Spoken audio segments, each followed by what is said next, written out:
Good evening, scholars, and welcome back to the Restricted Collection, a podcast about tabletop games. I'm your host, the head librarian, Chad, and this evening we are joined by our liaison to the Silver Twilight Lodge, Nick. Hi, Nick. Hello, hello. How are you this evening? I'm just piling out of a clown car again. Yep, yep. I, as, sorry, like you said that, and I'm like, that's a good joke. And then I thought about it some more, and I'm like, that's a good joke. As I told you, it's been a little bit of a longer day for me, so I'm a little punchier than perhaps normal. But today we are continuing our review of the Circus Ex Mortis cards. Previously, we talked about the Seekers and the Rogues, and you chose Guardian for where we are starting tonight. Yay. So, the stipulations for anyone who's joining this midway. So this is a fan-made set designed by The Beard. It is all like circus themed, hence the clown car joke. And every single player card that is introduced, there is a level 0 version and there is a leveled up version. The levels between 1 and 3, because all of the investigators in this set are 0 to 3 in two different classes. But whatever their primary class is, they must have at least 10 more of that primary class than they have of the secondary class. And then I have we need to talk about tension real quick. Tension is a mechanic introduced in this set. A card, typically assets, but not always. Typically, assets will have a tension effect, so there will be a trigger condition, and once you have triggered the trigger condition for tension, it will then gain either a secondary ability or it will augment like the primary ability of it. For example, there was one where you needed to discover 4 clues in a single turn, and then it unlocked. Actually, no. Let's use the spotlight. That's an easier example. Once you discover the last clue from a location, the spotlight gives you +1 intellect. That is just like a static thing that it does. Hey, Nick, before we talk about Guardian cards, do you want to talk about a Rogue card real quick? Sure. Did we get some feedback from the Beard on something? I poked the Beard because I was like, what is the point of balancing act? So he told me like what the non-juggler, dear listener, the juggler is Natalie the Solier is the juggler, and she is Seeker Rogue, and she's all about putting a whole bunch of assets into play because she doesn't have to discard immediately down to her slots. Balancing Act, level 0, is a rogue event, tactic and trick traded. Fast, play during your turn. Put Balancing Act into play in your play area. Attach any number of assets you control to Balancing Act. Each attached asset takes up no slots, and its text box is treated as blank except for traits. The intended use for this, at least in like a much more easily like digestible ideal play situation, is for like the Cult Vest pocket.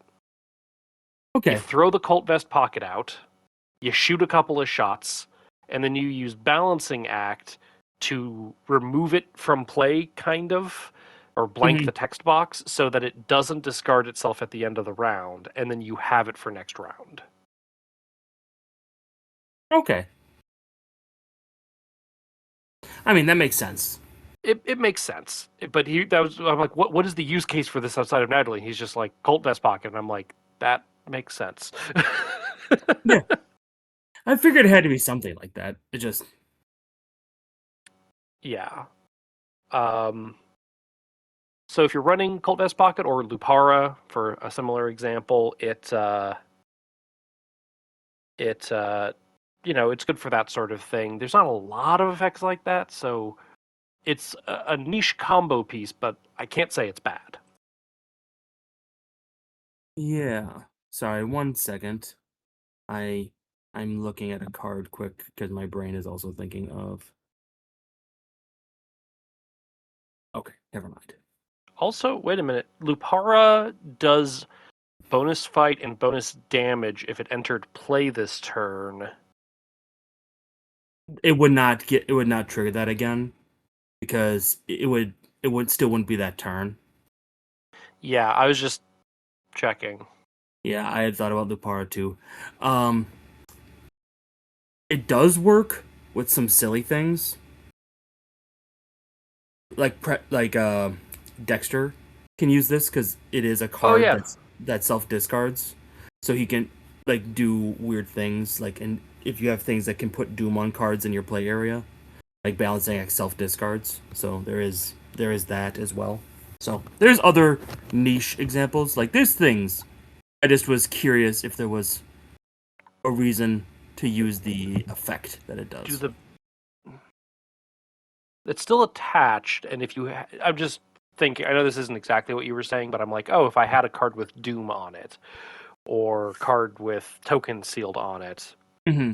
it maintains all of the tokens on it. It just the text box becomes blank. Yeah. Okay, but we're not here to talk about rogue cards. No. We are here to talk about blue cards. Sure, Would since you you like picked it, me? Would you like me to say the Guardian's name? I was going to go with uh, Taran Chandavarkar. It's the last name is closer. It's Tarun Tarun. Chandavakar. Is Okay, my closest pronunciation. Not quite as good with Indian. fair. Hindi, I guess, was probably the more accurate. But yes. An Um. honest attempt was made. Yeah. A fakir. Uh, performer and believer traded. He has 4 will, 2 book, 4 fist, and 2 foot, and is an 8/6. And his text box reads as a reaction after damage or horror is placed on a card you control, replenish 1 charge or offering on an asset you control. And Elder Sign +1, you may either deal 1 damage or horror to a card you control, or heal 1 damage or horror from a card you control. So, yeah, I guess it's a little obvious, but just to be clear, he's primary guardian, secondary mystic. Yes. So, immediately the first thing that I thought of was Flesh Ward. Flesh Ward is good. Reaction: when you are dealt damage and or horror from an enemy attack, you can exhaust Flesh Ward and spend a charge to cancel 1 damage or horror from that attack. So he can recharge. Like the problem with Flesh Ward typically is that it's fine. It's a little expensive, but it's fine. A little slow, but he can actually like drip economy to recharge it. Oh, to replenish it. Yeah. Yeah. The other interesting interaction is Spectral Shield. Yep. So, forced when the attached card takes 1 or more damage or horror, cancel 1 of that damage or horror. The owner's Spectral Shield must remove 1 charge from an asset they control if they cannot discard Spectral Shield. So, he can at least, bring parity to that interaction. An important thing to Um, note: it is after damage or horror is placed on a card, so it does actually have to go through in order to get the replenishment, yes. and it is once per round. But the other thing as well, I also was just thinking like enchanted sword. Yeah. Oh, just any of your spells or magic items. Yeah, but I was It only is thinking, important. You bring up an important note. It's not limited to just spells, so you can do weird things with charges on items. yeah, and it's offerings too. This does charge. This does replenish offerings, so masks as well. Oh, interesting. What uses offerings Masks. other than masks? Oh, Very, very few cards. very few cards, especially in Guardian. Uh, Blood of Thoth? Nah, it's replenishing. Oh, right, to replenish. So Blood of Thoth doesn't get us anywhere. Um, yeah, the masks. Green Man can't take Green Man Medallion. Offering Bowl. Yeah, Take a that's not damage, bad. gain 2 resources. That's not a bad get for him. No, because it pretty much just is self-feeding. Yeah. Um, a lot of things that have Yeah, there's what's the Twilight Diadem do? So the Broken Diadem, after a skill test at your location, ends with both a Blessed and a Curse token revealed. Oh, you could build a Paradox build out of him, I guess. Mm-hmm. Place a But it resource is on also this card as an offering if there are 3 resources, but you can't replenish it because there's no standard use value. yeah. Okay. I like him. Yeah, it's neat. He's blue purple. I generally gonna like him. Yeah, 3/3 blue purple. Generally Uh, neat. his signature is Fakir's. Is that Fakir? Yeah, Fakir. Fakir's sword. 3 cost. It's inherited will. 3 cost hand asset. Item, weapon, melee, blessed traded. His deck only uses 4 charges. Go figure. Action fight, you get +1 strength for this attack. If you succeed, you may spend up to 2 charges to deal that much additional damage for this attack. That's not bad. And it's a way to do 3 damage when you want to. Mm-hmm. And you only spend charges when you succeed. Mm-hmm. That's pretty good. It Yeah, doesn't this is scale good well fun. over a campaign, but it's pretty good. Yeah, it's gonna sit there. It's always gonna be available to you, right? It's kind Mm-hmm. of like enchanted blades. It's like a third enchanted blade. Yeah. Without taking up an arcane slot. Yeah. And then Oh, his commits signature, for will, strength, and wild, I guess I should have said. yeah. His signature weakness is measuring up, which is a flaw in task traded. Revelation, it goes into your threat area. You cannot choose to assign damage or horror to assets. Action, take 2 damage to horror or any combination thereof.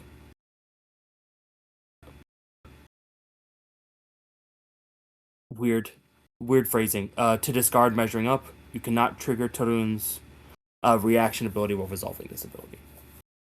It's nice that it's just a single action.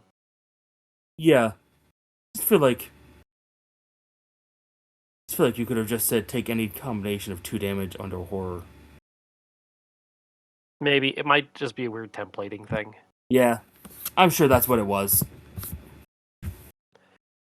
Um, yeah, I like what he's doing. He seems pretty like it seems pretty clear what you can do with him, as opposed to Mhm. like the rogue that we talked about, where it's like you're kind of weird and kind of doing things in a weird way. Like he seems pretty straightforward in what you're supposed to be doing with him. It's just as I briefly mentioned, he must have 10 more Guardian cards, his primary class, more than his secondary class, Mystic, and most of the charge stuff is going to be in Mystic. Mm-hmm. But he gets up So, to level like, 3 Mystic cards, which honestly will cover a lot. it will. Having level 3 Mystic is very, very nice. Because even just having Second Sight available to him will just be huge. Hmm. Interesting that he is Performer and Believer traded, not Blessed traded. It kind of makes sense. I wouldn't necessarily say what he is blessed. Sure, his weapon is Blessed is kind of more my, like, interesting note. Yes, that. But like a lot of Guardians, relatively straightforward. Yeah. Neat. And like a lot of Guardians, not a lot of good like econ, not a lot of card draw, not a lot of action compression, but just consistency. Well, with Offering Bowl, though, like we said, that's just straightforward econ. That is straight econ. And again, these were designed 2000. Well, these were designed in, I would imagine, 2022. The article for their release is 2023. So Yeah, like this is a couple years before Offering Bowl existed, but it's yeah, a great but grab for him. it's there, and it works for him pretty nicely. And like some of the new uh Guardian cards aren't bad. Like these pretty good with resilience too. The the Guardian card that just is like soak, pure soak. Yeah. So, No. Yeah. I think, and also with all those, um, I can't. I mean, he's going to be better. I'm going to argue with things that have fewer charges because usually those individual charges are more potent. yeah, I would probably agree with you. The But wolf masks also boost your will, or does it boost your foot? it just boosts foot and strength. The cat mask boosts strength and will, Okay. Well, which you could do some weird doom stuff out of him, but that's almost exclusively going to be coming out of Mystic. I'm trying to think of Doom playing Guardian, and it just isn't coming to me. yeah. I guess my whole thing is that if he only ever gets to replenish like 3 or 4 things with his ability, I still think that that's worth it during the course of a scenario. Yeah, I mean, using the Enchanted Blade example, if you recharge the Enchanted Blade 3 times, it just saved you finding the card $3 to play it and the action to play it. Yeah, like it lets you replenish your second sight or your cosmic flame if that's what you want to Mm-hmm. use to fight as well. So like Yeah, it constantly keeps a magic option available to you, which is just nice. yeah. And then because you actually kind of want your will, there are some fun will allies for Guardian. Hmm. Um, I and if think you're taking damage, heck, Brother Xavier is expensive as heck, but he'll do you some good work. yeah. So I think he has a pretty ready home Yeah. amongst the card pool. All right. So the first card that we are going to be talking about is Barbell. It is a 2-cost level 0 item asset that takes up your hand slot. Limit 1 per investigator. As an action, you can choose an investigator at your location. Each non-weakness card in the chosen investigator's hand with exactly 1 icon gains a strength icon until the end of the round. This action does not provoke attacks of opportunity. Tension: if you succeed at a skill test with 6 or more strength and or wild icons committed, you unlock the tension, which just makes your basic attack actions deal +1 damage. What a weird. Because you whack them over the head with the barbell that you've been pumping. No, it's just that you're strong. You've been using it. You've been lifting. Yeah, that too. I, what a weird card. It's a very weird ability. Choose investigate your location. Each non-weakness card in the chosen hand with exactly 1 icon. Each of those cards gains a strength icon in addition to whatever their regular icon is. Mm. Until the end of the round, you could do something weird with like Carson with this. It's Like for it's like just a weird card. That's all I can say. yeah. It's not like bad. No. It's just weird. Yeah, it's just an odd one. Interesting that it's exactly 1 icon, so it doesn't work on cards with no icons. Yeah, and you have to be Just careful with the cards that with like skill cards that maybe only have 1 icon, but gain them through their text yep. because it doesn't say printed icons, which it probably should. Yeah. But if it gains it after the fact, that's fine. Yeah, I have it's just a weird. It probably that's why I say it probably should say printed just for clarity because that's just the templating. sure. Yeah, it's weird. Like It's not, I get what it means. but It it's might not have some weird bad. attractions, but yeah. It's just weird. Like you could do things with it. Um, The the leveled yeah, I would oh, say the leveled ver I was just about to say the same thing. The leveled version um adds a fist to its commit, and it's 2 or fewer icons, and it gives it a fist. much like the other level 1 upgrades, this is like it's taking a kind of an obtuse card and making it a lot more playable. But Yeah, not that the original one's unplayable.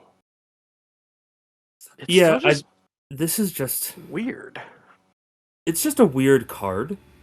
I'm just trying to think of how much I really want my basic attack actions to deal +1 damage.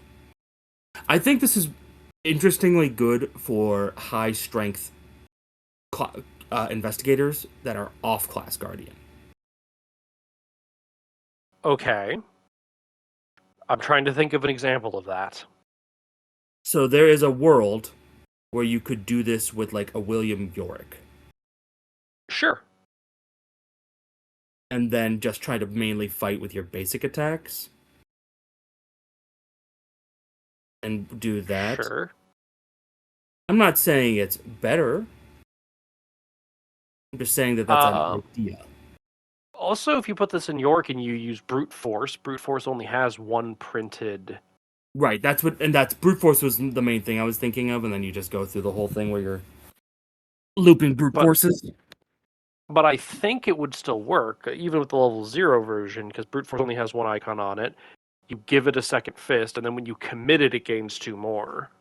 Yeah, like the reason I say that though is because like you'd want to have 2 barbells because like you can commit the other one once one's in play to Yeah. trigger the tension.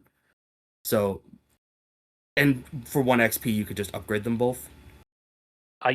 Yeah, and I don't hate this in Mark. It's not terrible in Mark. It's one way to go, right? Yeah. Yeah. All right. A weird card, but a neat one. Yeah. Next is Bullhorn. It's a 1-cost hand asset. Item traded as an action. Exhaust Bullhorn to engage. Engage each enemy at your location. Not a subset. Each of them. Mm-hmm. Tension, if you are engaged with 2 or more non-swarm enemies, you unlock the tension, which means your engage and play actions do not provoke attacks of opportunity. Do engage actions normally provoke attacks of opportunity? They do. Oh, It's something that we really try hard to avoid. I say it's because I play too much Rogue. I barely ever think about it. But there's like the fun interaction of there's in Edge of the Earth there was a card, I think it's Untimely Transaction. It came out for Bob. Mm-hmm. And the funny thing about that card is you can sell somebody an item on your turn, and it doesn't provoke any tax opportunity if like your guardian is engaged with an enemy and they don't have a weapon out that they can use effectively. Hey, I can sell you this gun. Now you're gonna haggle with me now? um, yeah, it's I like it for what it is. The tension is why I'd play this card, honestly. Yeah, I was saying, and there's a level 1 version which adds a will icon, Well, the and reason before we get too far into the other one, the reason being is there is already level 0 Riot Whistle, which just takes up an accessory slot and gives you an extra action each round to engage, and I basically never play that. yeah, So it's like the engage is not why I'm playing this. It's the lack of provoking attacks of opportunity, which is no, super nice. yeah, I didn't have anything more to say about that because I completely agree with you. That's why I was moving to the other one because I wanted to see what it upgraded. Yeah. Which it does upgrade the tension ability. Your engage, draw, resource, and play actions? Wow. Like that's neat. Like I like that. That is a fun little utility asset. It takes up a hand slot, but it's a nice little utility asset Mm-hmm. that can smooth over some of your other things. Because as a guardian, you're probably just going to end up being engaged with 2 or more non-swarm enemies. Like that's Probably. just going to happen.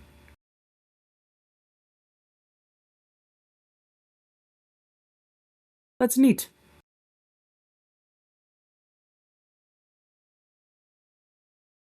Any more All thoughts on the right. bullhorn? No, I just think it's neat. Yeah.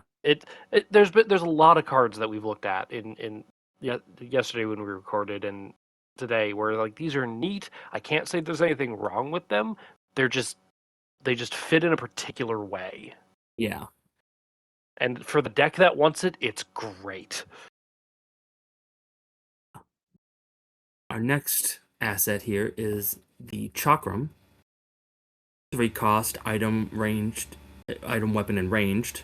Takes up a hand slot. It commits for a foot. Action if Chakram is ready. Fight. You get +1/+1. And if you do not succeed by 2 or more, you exhaust it. Weird. Tension. You succeed on an attack with Chakram by 4 or more. Chakram no longer exhausts if you do not succeed by 2 or more. Interesting that it's a succeed by 2 or more effect in Guardian. Yeah. I don't hate it though. It is not terrible.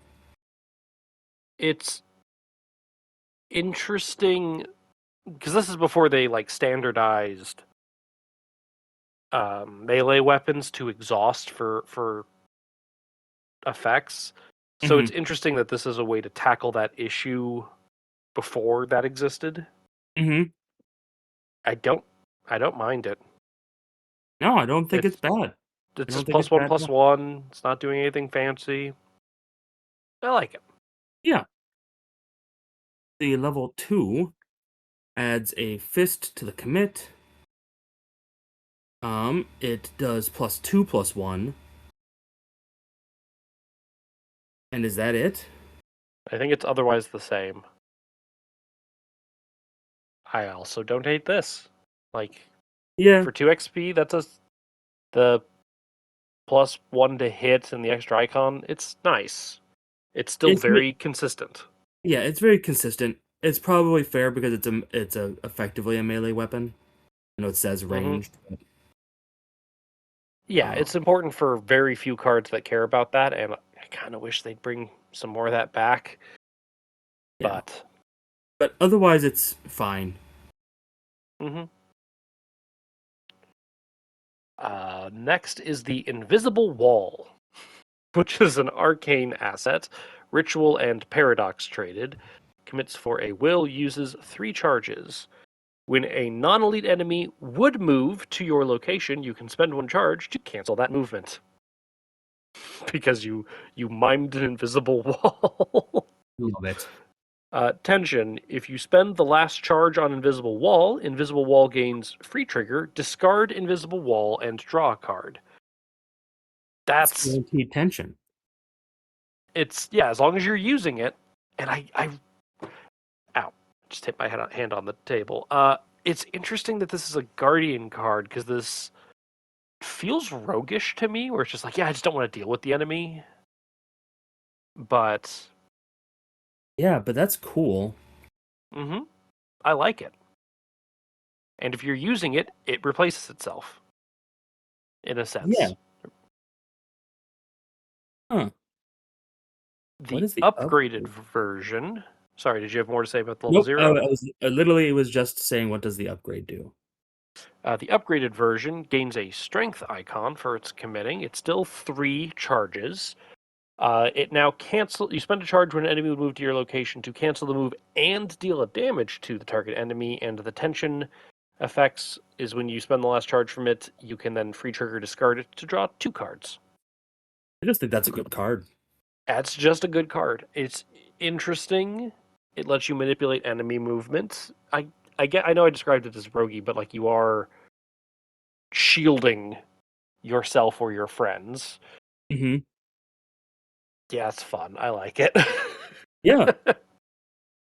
And especially because there's also Guardian cards that can draw enemies to you.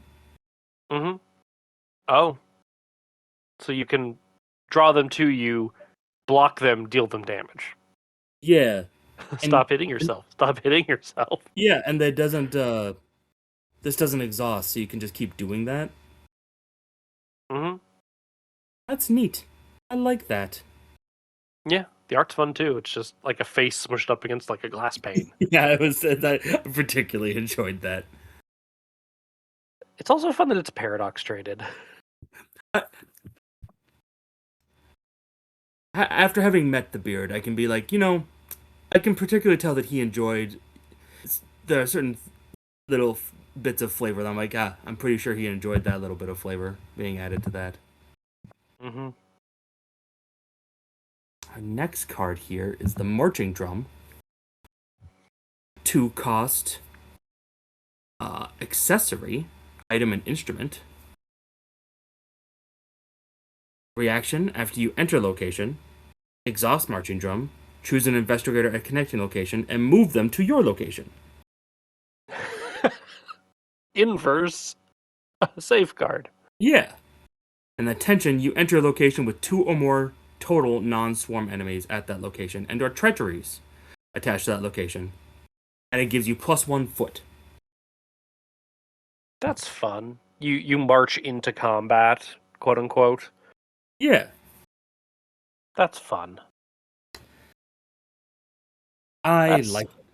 I like this too because there are so many. There are not that I would necessarily use marching drum and safeguard in the same deck, but there are just some times where it's like I just can't. I wish I could move and pull you along, and this lets me do that.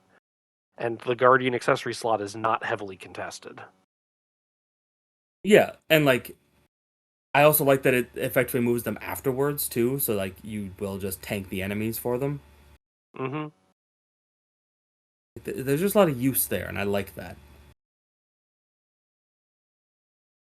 The upgraded one is level 3. It's a will icon, and it's any number of investigators among connecting locations and move them to your location, Hmm. and nothing else. In a 3 or 4 player game, I can definitely see the value in this. Like Mhm. that the ability to move everybody to you, assuming that like we need to regroup. Like actually, hell, even just all investigators need to be at a location so that we can spend the clues in advance. Right. Guardian moves first, pulls everybody who's adjacent in, spend clues advance, as opposed to I move in, then somebody else moves in, then somebody else moves in. It has its place. It has a surprising amount of use to it, even though it wouldn't like it doesn't necessarily feel like it, Hmm. and it would really shortcut a lot of things. Yeah. I mean, even just the level 0, like if you like just don't have anything directly you want to use with your accessory slot, it's just a good like easy accessory slot to put in. Yeah. Relatively cheap. Yeah. It's just 2 costs. And if you walk into a place that's got a bunch of stuff in it, well, +1 agility, which I will pull out my Guardian agility soapbox once again and be like, hey, sometimes that's really what you want is a Guardian that, that +1 agility can let you really do some weird things in Guardian. I mean, if nothing else, it helps you with treachery cards. Yeah. No, I like Marching Drum 0 will do most of what I wanted to do, but they're, especially in 4 players, Marching Drum 3 can do some magic, I can imagine. Yeah, I can It's a bit fully of imagine. tech. Yeah, Yeah. especially in certain campaigns, I'm sure it's just quite useful. Hmm. Then the ally for Guardians is, if I am pronouncing this correctly, Rika Zehal Zihai The Lahi. Zalahi, Yeah. the strongest woman on Earth.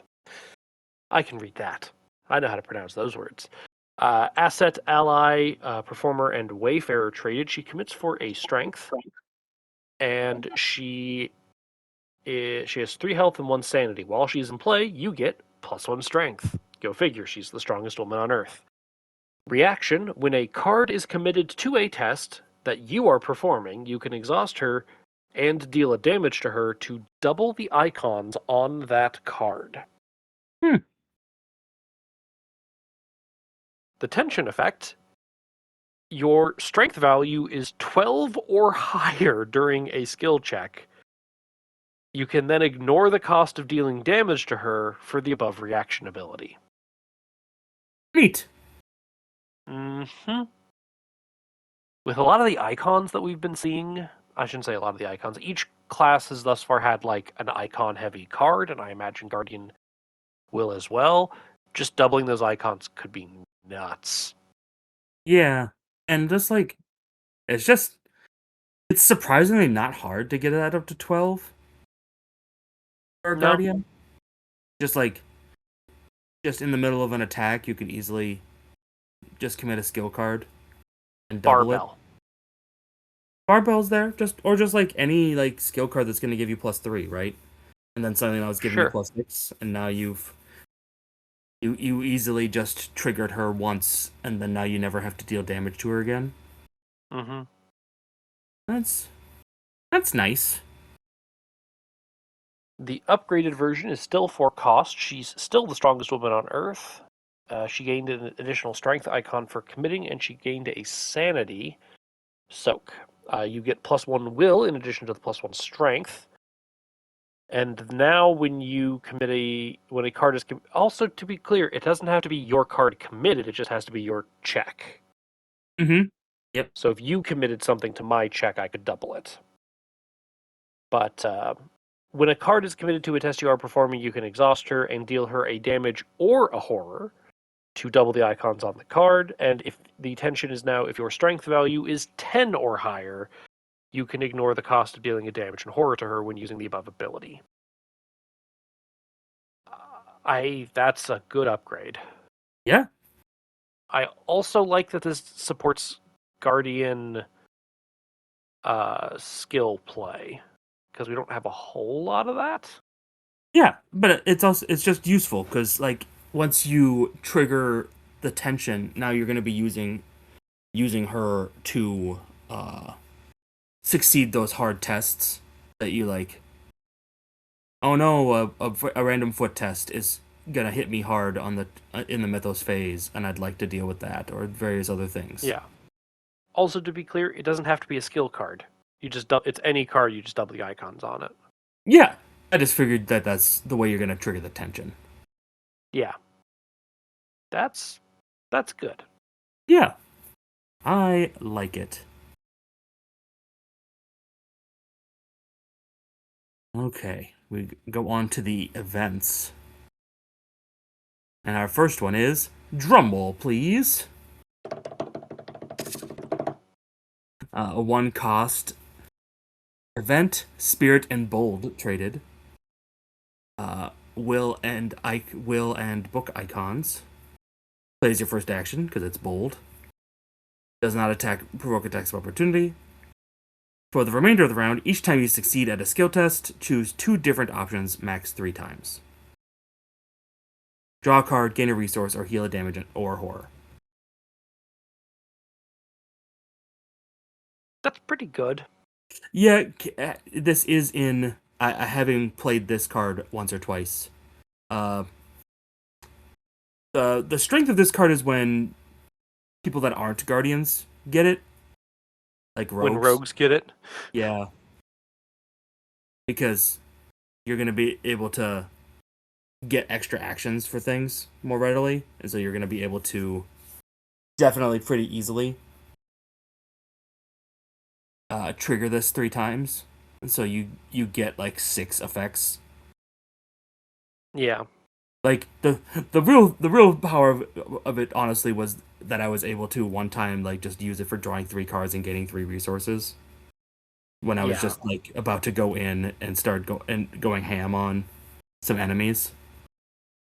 It seems a little good for level 0. I agree. It probably should have been choose one option, 3 up max 3 times. Yeah, maybe. But it's not. It's also not like I don't know. It's good. It does require you to succeed at 3 skill tests. Sure. So And somehow you can get sit the in your hand until you third action. Yeah, and you have to get another action, right? Um, Consider this in comparison to Hidden Shelter. Yes. Hidden Shelter can do a lot of good work for your team Hmm.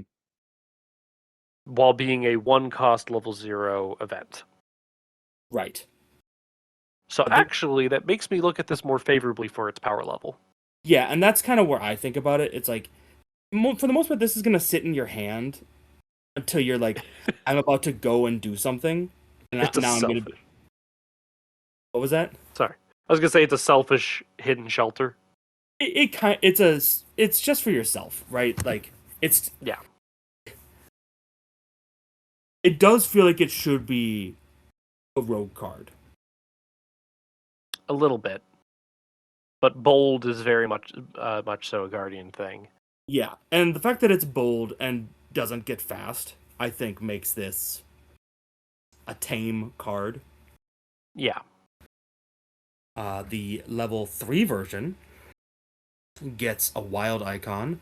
It becomes fast, and you have to play at the start of your turn. And then you get, for the remainder of the round, each time you succeeded a skill test, choose 2 different options, max 4 times. yeah. Is that worth 3 XP? Because it's good. Yeah, I mean, if you think you can reliably get the four successful skill tests, I think it's worth it. Sure. I mean, even if you just do 3, like more standard turn, like you just do 3, that is a one cost fast card that will. Let's say you succeed 3 times, you do each thing twice. Draw you 2 cards, gain you 2 resources, and heal you 2 damage/horror. That's a Yeah. pretty good card. Yeah. Like, and it's got modality to it too, so it's gonna be whatever you need it for. Mm-hmm. So, I think it's a good card. It feels very good to play too. Like both the level 0 feels very good to play it. But I also Yeah. it also probably feels way better just because it's in Guardian. It's like an economy piece in Guardian, and so like Yeah. that might just make it feel strong because that's just not something Guardian has. Yep. Yeah. Thumbs up. Yeah. Next is Demonstration. It is a 0 cost tactic and favor event. Oh, blue favors. Interesting. That means, I mean, clearly this is what the Beard was thinking of when he designed this, but that does mean that my attorney custom investigator could take this. That's right. He can take favors. Hmm. I mean, granted, he has limited access. I think he gets 5 level 0 Guardian cards anyway, so he could have taken it for that. But he can take it without against that. But what's it do? Commits for a strength and an agility. Fast. Play after you succeed at any skill test. The next time another investigator initiates a test this round using the same skill, that investigator gets +2 skill value for that test. The flavor text is all in the wrist. That's that's I neat. like that. I would play this in my attorney. You know what? I like this. This is a preemptive lucky. Yeah. Yeah, it kind of is. And it lets someone kind of jump at something uh that maybe they wouldn't normally try to. Mm-hmm. Oh, it's And neat. I like it. it's just using that skill or using that Yeah. stat. So it's like I'm going to use strength, for example, or no, yeah, I'll use strength for the Guardian example. It's like, here, I'm going to use strength, and then like defeat an enemy that's on me, and then the Seeker, who's got poor strength but just needs to bop rats, gets +2 just because I was able to kill something. I like that. Yeah. Um, or in the case of splashing it off class, investigating happens a lot. Right. And that's the other thing I was thinking of too. If you have it off class, you can do that with investigating. Mm-hmm. I mean, also, there's just those weird things like Layer of Dagon. When you enter Dagon's location, you have to test will or agility. Well, you send the person who's got the highest agility, let's say, they test it and succeed, they play demonstration, Hmm. hypothetically that they have it, and then the next person who comes in gets a bonus. Like, I like it. Yeah, The level 1 version is just now a +3 skill value for that test. like I said, it's a preemptive lucky. Yeah.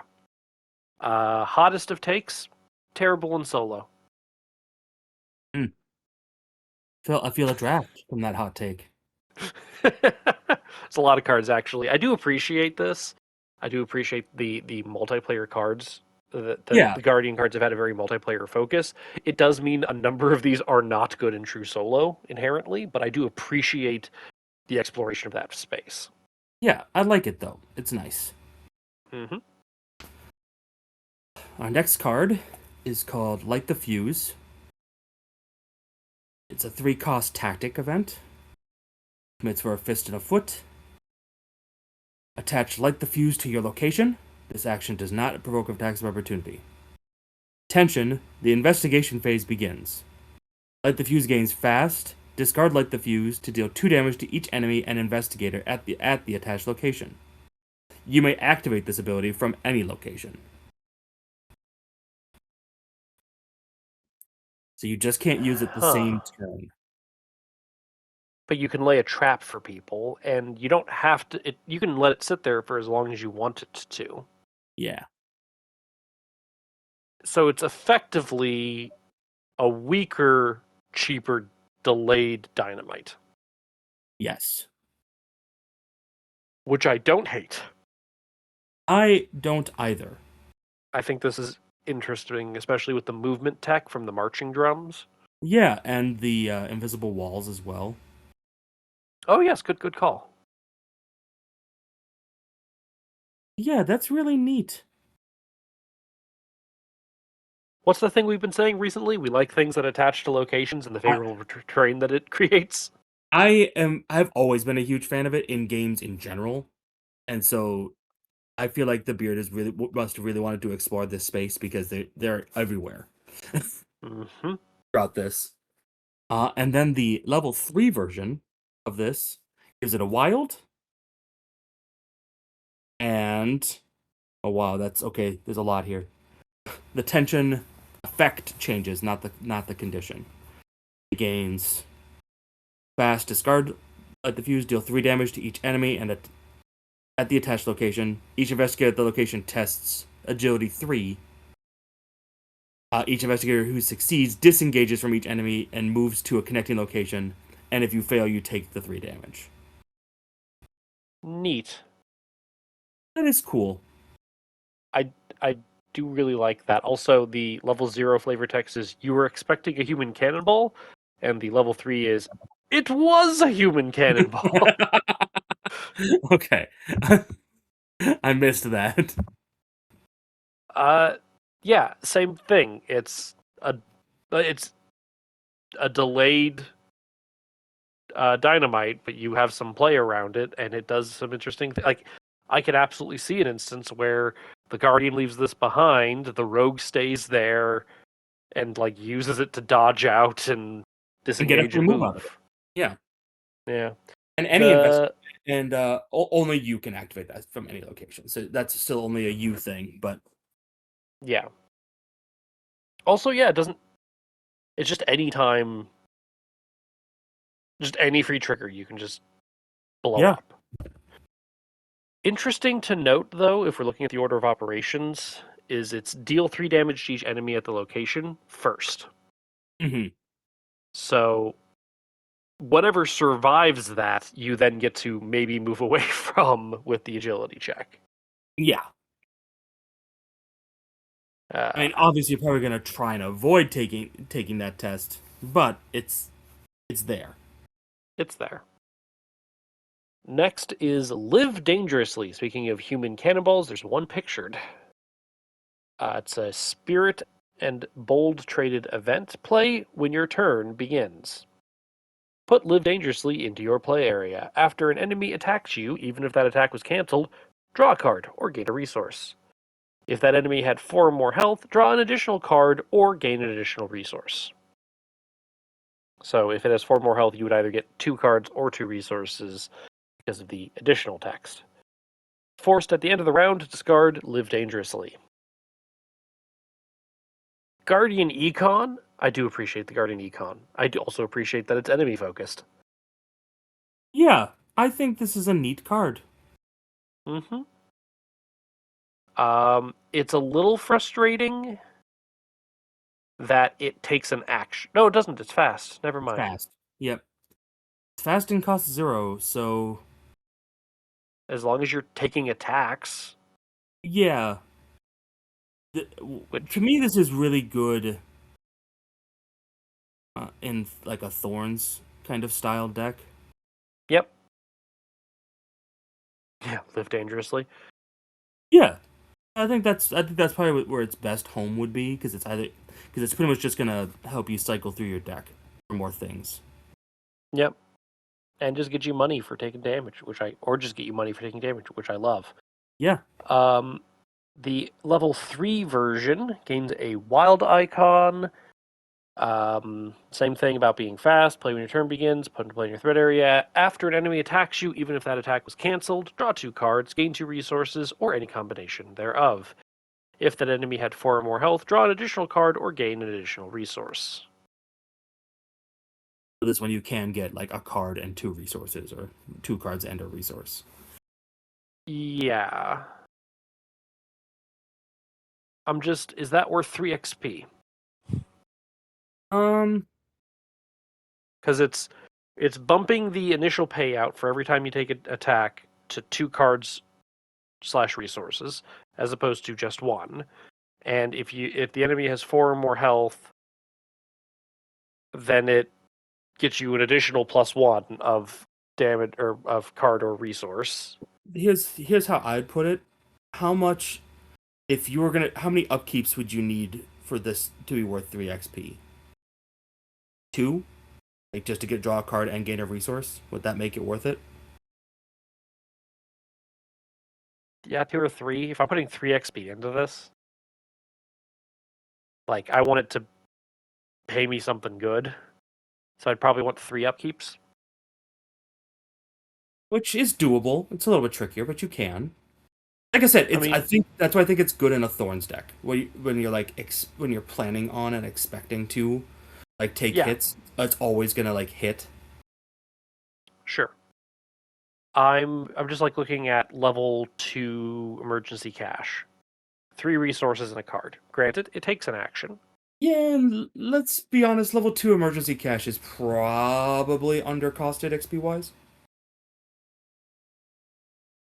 Yeah, doesn't commit for anything, which doesn't help. That's true. Yeah, I like Live Dangerously. I especially like the level 0 version. The level 3 version, it's good. I just don't know how often I'm going to reach for it. Yeah, I kind of wish instead it was draw a card and gain a resource, and then it had the additional text. Yeah, where you draw an additional card and an additional resource. Yeah. Yeah, that would feel a little more level 3 to me, but like what as is if you're playing this, it's because you're a Thorns build or like you've counted for how you're taking all of these attacks, and the turn that you play this, you're going to make bank on it. Yeah. I mean, it also is a two fist or foot commit. So, Yeah, worst case. yeah.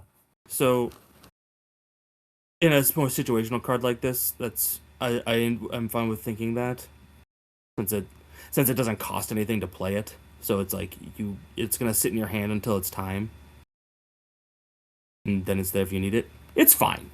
I think Yeah, the level 3 is just at the level where level 3 is probably right, but it just feels maybe a little too high.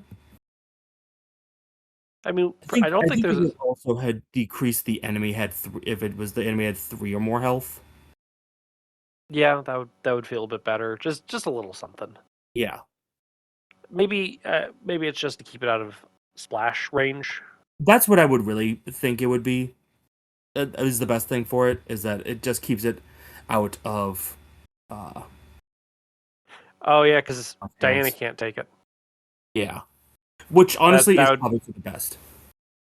Yeah, it's probably for the best that Diana can't take it, especially since it's canceling stuff and yeah, because I could just walk through and take a bunch of attacks of opportunity and make a lot Yeah. of money. Yeah, yeah, okay, And she's already fine with the level 0. yeah. Okay. So our next one is called Make an Entrance. A 2-cost tactic spirit and bold again. I do love the increased bold because I love that keyword or that trait. Commits for a will in a book. Fast after you enter a location with one or more enemies present. The next time you succeed at a skill test this round, deal 1 damage to an enemy at your location and discover a clue from your location. I like it, Yeah, but I have a question for you. I don't know why it's bold. I was about to ask you why is it bold? Yeah, I I don't think it should have that trait. If it was fast play at the start of your turn, I feel like that was then this feels like it was a bold card and it did something like that. And then the text changed, but the trait didn't. yeah. That's what this feels like. That said, I like it. It's a fine It's card. 2-cost fast play. As long as you enter a location with an enemy and succeed a check, you just get a free clue and deal a free damage, which could be, assuming that you walk in and do 2 damage with an attack, the 3rd damage you need to kill something, and you get a clue Mhm. on top of it. Yeah. And it is the next time you succeed at a skill test. So if you miss your next skill test, the effect is gone. Oh no, it's just the next Next time you time, succeed. Sorry, I thought it succeed a was. skill test this round. I put the next. I added a second next in my brain. I thought it was the next time you succeed at your next skill test. Yeah, I think it's fine. It's effectively a test. It can be effectively considered a testless clue. Yeah, effectively, yeah. The level 2 version adds a will icon. Okay, and changes the condition's the same, but the effect is for the remainder of the round after you succeed at a skill test, deal 1 damage to an enemy at your location and discover a clue from your location max 3 times. Okay.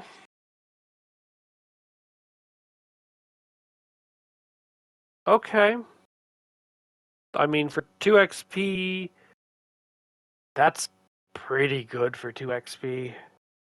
It's maybe a little high for XP, but you do have to like have actions.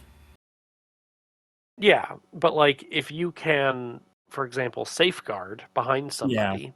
which is what I was thinking. You'd safeguard in, take all the Yep. enemies, and then now you're attacking one of them but dealing damage to others to help yourself Mm-hmm. out.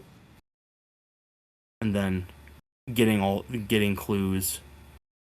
This feels like a card you would. The first one feels like a card you'd take and not upgrade in lower player counts. This feels like what you would do in higher player counts when when there's a lot more clues on a location and Yeah, there'll be I more mean, enemies. yeah, but honestly, I don't hate this even just for the example of first action walk into a location, second action fight, third action fight. I don't hate that for this function for this No, I don't because either. that's I still think it's 2 good. cost for 2 free clues and 2 bonus damage. Yeah, I just think it's good. I just think you're mostly fine with the level 0, and this is something you're going to be upgrading later. Yeah, this is not a priority upgrade, but it's still nice. It's still good. I don't want to make it sound like I don't think it's good because it is. Yeah, sorry. Yeah, especially in Next like your is Roland.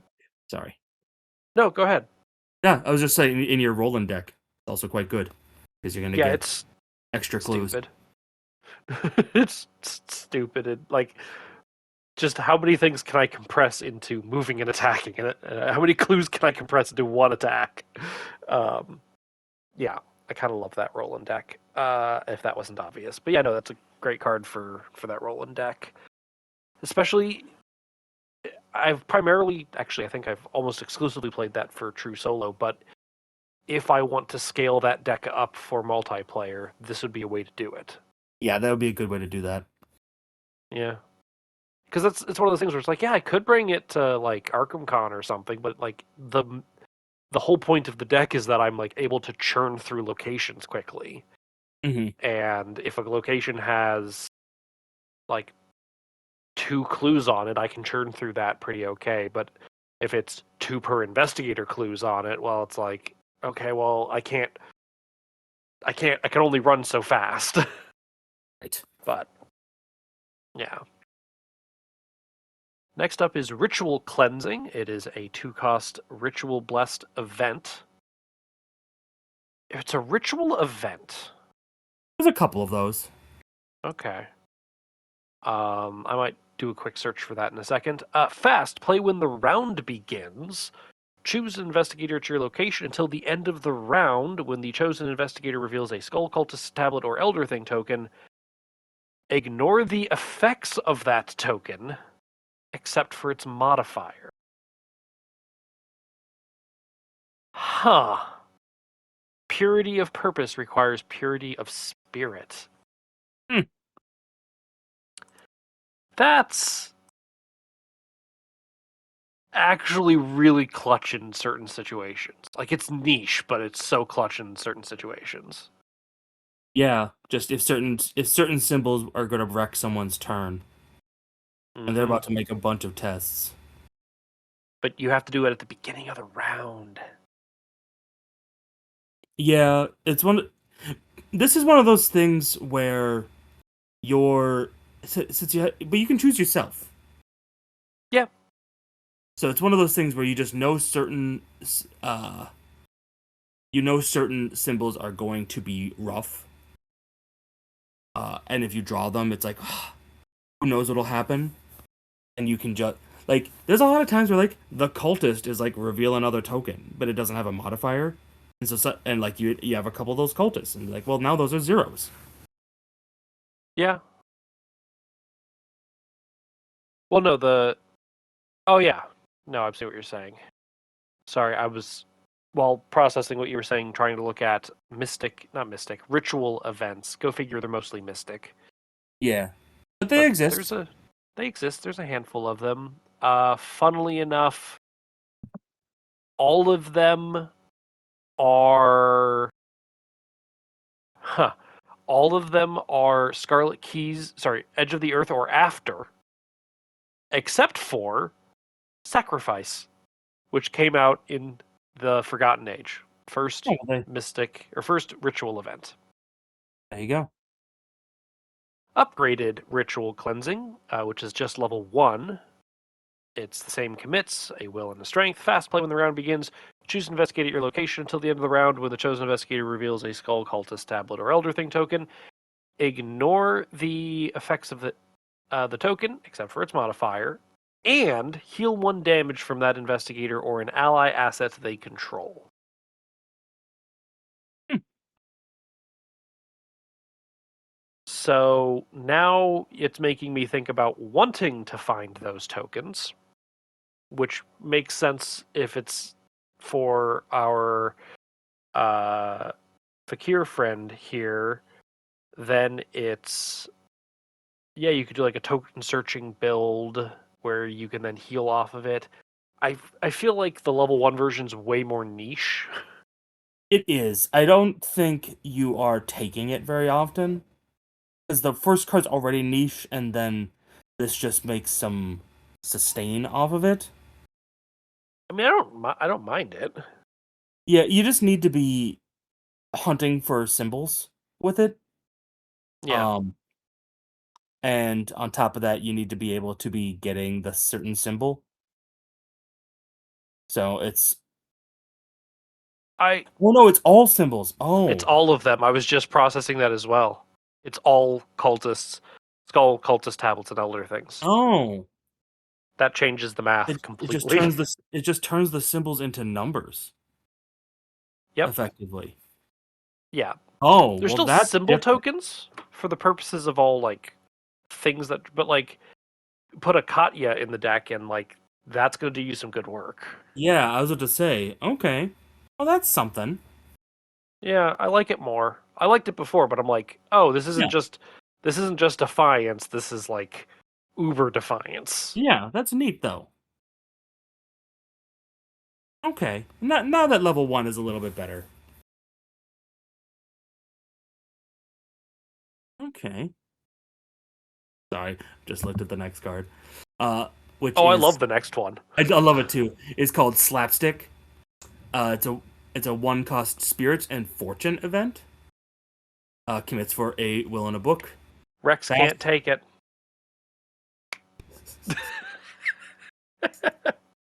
Sorry. fast. Play after a card effect or game effect is canceled or ignored by a player effect at your location. Heal one horror or discover one clue at your location. What? Chad likes the card that triggers off of canceling shenanigans? I'm so surprised. What a chump! What a buffoon! What a chump. What a buffoon. I just Yeah, like that it's the guy getting pied in the face. yeah. This is this. I like this. It's going straight into my Diana Stanley I say deck this the goes next into time your I build Diana it. deck, yeah. Oh, just cancel a card and get a clue out of it, or cancel a card and heal a horror out of it. Sure, why not? It's worth its weight. Yeah. The level 2 version adds a book and either heals 2 horror or discovers 2 clues or any combination. Diana Stanley can take it. Yep, still right there. Like, like at the end of the day, is this card like super amazing? I It's mean, not kind of. super amazing. It's 2 It's Teslas good. clues for the upgrade. Yeah, One it's for one Tesla's cost. clues, Tesla's healings. It's clues and healings at fast. You okay, buddy? Aster, you okay? Just woke up weird. Okay, buddy. It's like it's not flashy, it's not fancy. It's just a solid card to get some Tesla's clues or some Tesla's heal. Yeah, on a cancel. Yeah, you do have to cancel something, which Guardians are pretty good at. Hmm. All right. Now we have Take the Reins, a zero-cost tactic and bold event. Fast play after another investigator at your location fails a skill test. Why is this bold traded? Attempt that test. If you succeed, also cancel all effects of the first failed test. Stand Yeah, back, quick. yeah. Also, That's it shouldn't be bold traded, but it's a cool effect. that's interesting. It's kind of like inverse demonstration. Yeah, The upgraded version is just level 1. Same everything except for if you succeed, cancel the effects of the failed test. Then both you and the chosen investigator may draw a card, which is nice. yeah. Which also doesn't depend on if you canceled the first test. You will get the two of you. You will get a card. Oh yeah, that's not bad for 1 XP guaranteed card draw. Yeah, and you get to try and attempt to help. Yeah, And if you succeed, then you can play your slapstick and get clues. yeah. I also appreciate that it's like one of those things where it's like Daisy tries to smack a rat with her strength and misses, and Yeah, you're like, I got this. Boom. right. Like that. Now that's some fun interplay that I like. Oh yeah, So splash this with whatever your primary stat is. Just you can splash this and help people out with your primary stat, whatever it yeah, is. it just shouldn't be bold. That's the only unfortunate part. It's Yeah. just that it shouldn't be bold. Yeah. Okay, our last event. Okay, the card picture and the card in Arkham Build is slightly different. It's called Test of Endurance. It's an X cost event. It's a dash in Arkham Build. I was thrown off for a second. Spirit traded. Commits for a will and a fist. Fast. Play when the round begins. Put Test of Endurance into play with X+1 resources on it. Reaction after any after any amount of horror damage or horror is dealt to you, remove 1 resource from Test of Endurance. Heal 1 damage or horror from you or an ally you control. Limit once per instance. And at the end of the round, discard Test of Endurance. That's really good for a Thorn build. Yeah, it's also pretty good for our friend the Fakir in this set. Mm-hmm. It's just good. I do like. Good. I mean, I do like you could even just play it for 0 and heal 1. Yeah. It's not great, but you can. Yeah, but I mean, it is also like it's fast, right? So you get to do it at the beginning of a turn, and so you can just like have it out there. Beginning of the round. Yeah, sorry, beginning of the round. But I agree, it's really good in the Thorns build.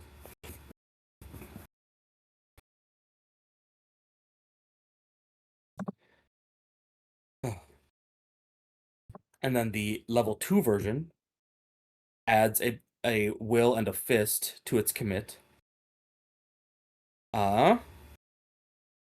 Same fast, and you get put X+1 resources on it. Remove up to that many resources from it. For each resource removed, heal a damage or a horror. Yeah, so before it was only once, you could only do it once per instance, and now you can do it up to the amount of damage or horror that you took. That's not bad. No. It's a lot more playable's not the word, but a lot easier to trigger. Yeah, it's smoother is how I would put it. Like, yeah, but you don't have to go through more hoops. yeah, I like it though, and it's good for great for a Thorns build. Like, absolutely, Daniela would want this. I could see Mark really liking this. Yeah, like any Guardian who can build a Thorns build pretty nicely. Like this. Vincent can take this. Yeah. And anyone who can take Spirit. Yep.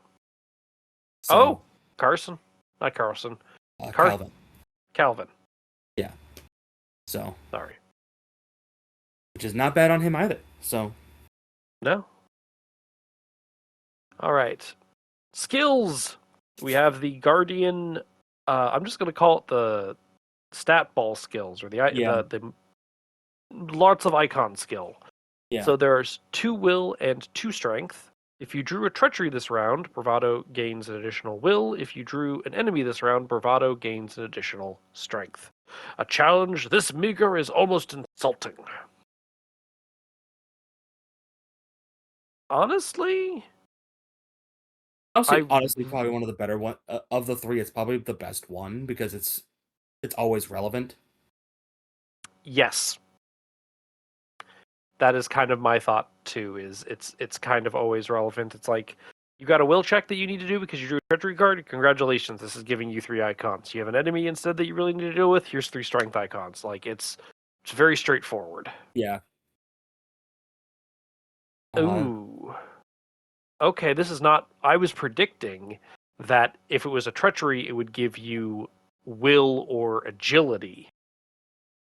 But it gives you will and intellect if you drew a treachery. I guess that makes sense. Yeah, I mean, want quite frankly, it probably doesn't really matter because, like I said, it's always going to be relevant.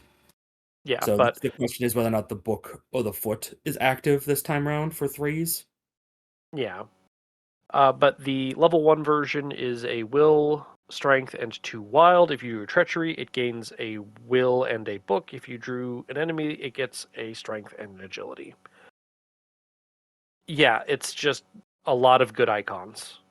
Yeah, I and the still best think it has one too many wild, but it that's probably just me. does. I don't disagree with you. But it does, and but it does have the best conditions of the three that we've looked at so far. Yep. Okay. Our next skill is team effort. It is a skill that is spirit traded. Commits for a wild, and while it's in your hand or committed to a test, it gains the icons on each ally asset you control. If you succeed, heal 1 damage or 1 horror from an ally asset you control. Ooh, that's not bad. It's kind of like a variation of well prepared. Yeah. I mean, that's Yeah, I solid. like it. And ally heal. Yeah. And Charlie Kane the loves it. oh well, yes, of course. Of course he does.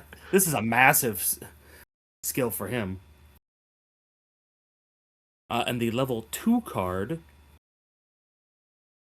it just it's and instead of or.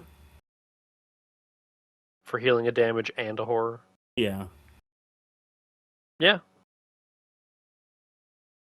That's maybe I don't know if that's worth 2 experience. To Oh, get oh, and it's different in another way. It gains the original one is it gains the icons of each ally asset you control. The new one, oh, the upgraded one, is the icons of each ally asset at your location. which makes it better for people that aren't Charlie Kane. Yes, but it's still really good. Yes, it is. Um, yeah, that's again, it's a lot of icon. Like in the most ideal sense, at the end of the day, the worst, like the most broken this card is it's just a bunch of icons. Yeah, but it's also ally healing and sustain, which is nice. Mm-hmm. And a bunch of icons like for a guardian isn't a terrible thing. No,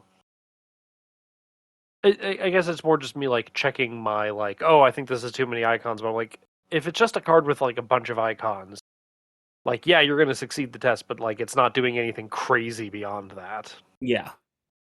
Yeah. Okay. You want the next one? I guess it is my turn, isn't it? Sorry, I was questioning why this card was bold traded. Once again, I just think he likes the bold trait. Like, yeah. Unflappable. Skill, innate, bold. Silas can take it, as can Hank. Does this redeem Hank in my eyes? Commits for a wild. Unflappable gains 1 wild for every 4 total damage and or horror on your investigator card. It does not redeem Hank. You're bleeding. Only a reasonable amount. Also just not that good. And then the upgraded version is just level 1, where it becomes a wild for every 4 total damage and or horror among cards you control. That's better. That's better, but like, let's say you're half dead. Okay, people have 14 health/sanity normally. You're half dead, which means you have taken 7. Let's be generous and say you've taken 8 with the level 0 version, and you've taken 8 damage/horror. That means it is a 3 wild card. Yeah.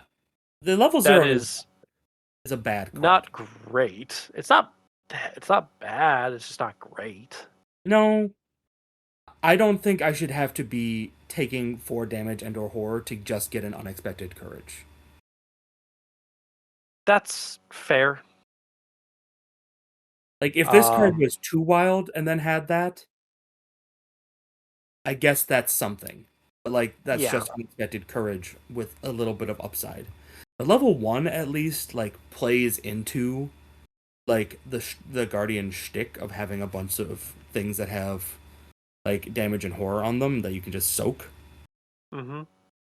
And now this thing can actually, there's no max on it. So like if you get it high enough, you can have it be like a +5 somehow. But It's a lot of work. I don't want to say work, but it's the return on this doesn't scale nicely. it does not. And Um, I just Go don't. ahead. I think if this was every 2, and then you put a max of like 3 on it, Sure. I think that would be a reasonable.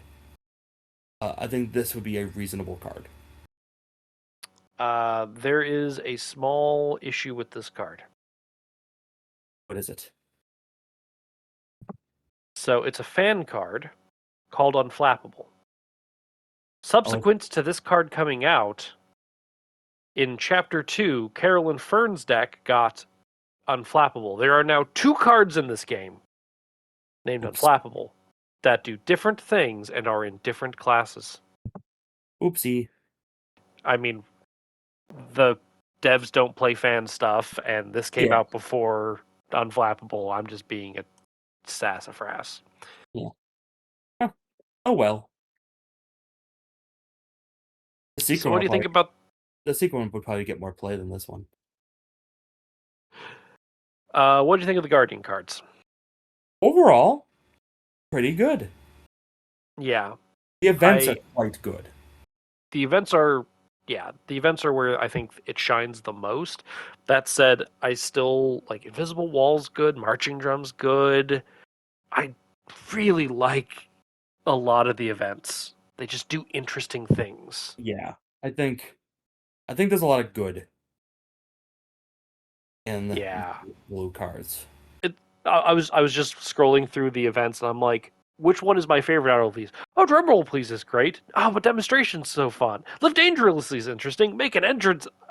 Slapstick. I'm just gonna pick slapstick. Slapstick. I'm just gonna say is my favorite because it has a picture of a guy getting a pie in the face, and that just puts it just one like percentage above the rest of the cards. There, I picked a Can't, favorite. can't even fault you. I love Invisible Wall. Um, for I'm similar sorry. Which one did you say? hilarity, Invisible Wall. For similar Yes. hilarious reasons, I love the idea of you as a guardian suddenly miming an invisible wall, and then suddenly enemies just slam right into it. The Yep. hilarity of that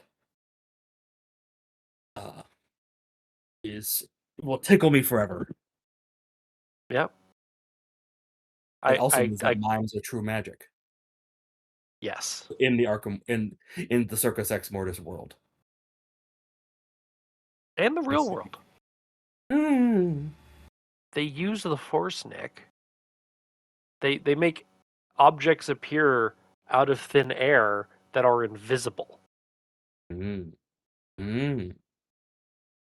Okay, well on that note, are you up for another class tonight? Let's do it. Okay, I'm gonna let the dogs OUT, and then we're gonna talk about survivor cards. Neat. Are you ready, kids? Send in the clowns. I'm sorry, what did you say? Send in the clowns. Send in the clowns. So I've selected Survivor because if I'm being completely honest with you, Effie Dunlap was the investigator I was most interested in playing, and I put together a deck for solo for her.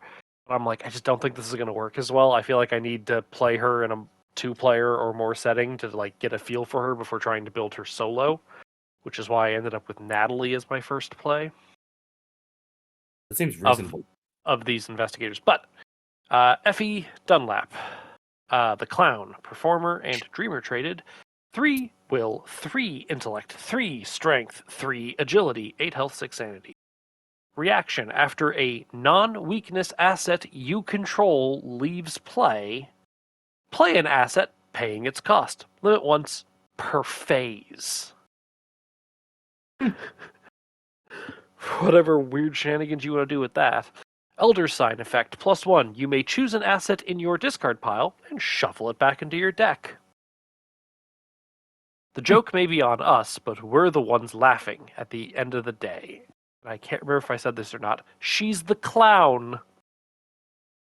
It's a haiku.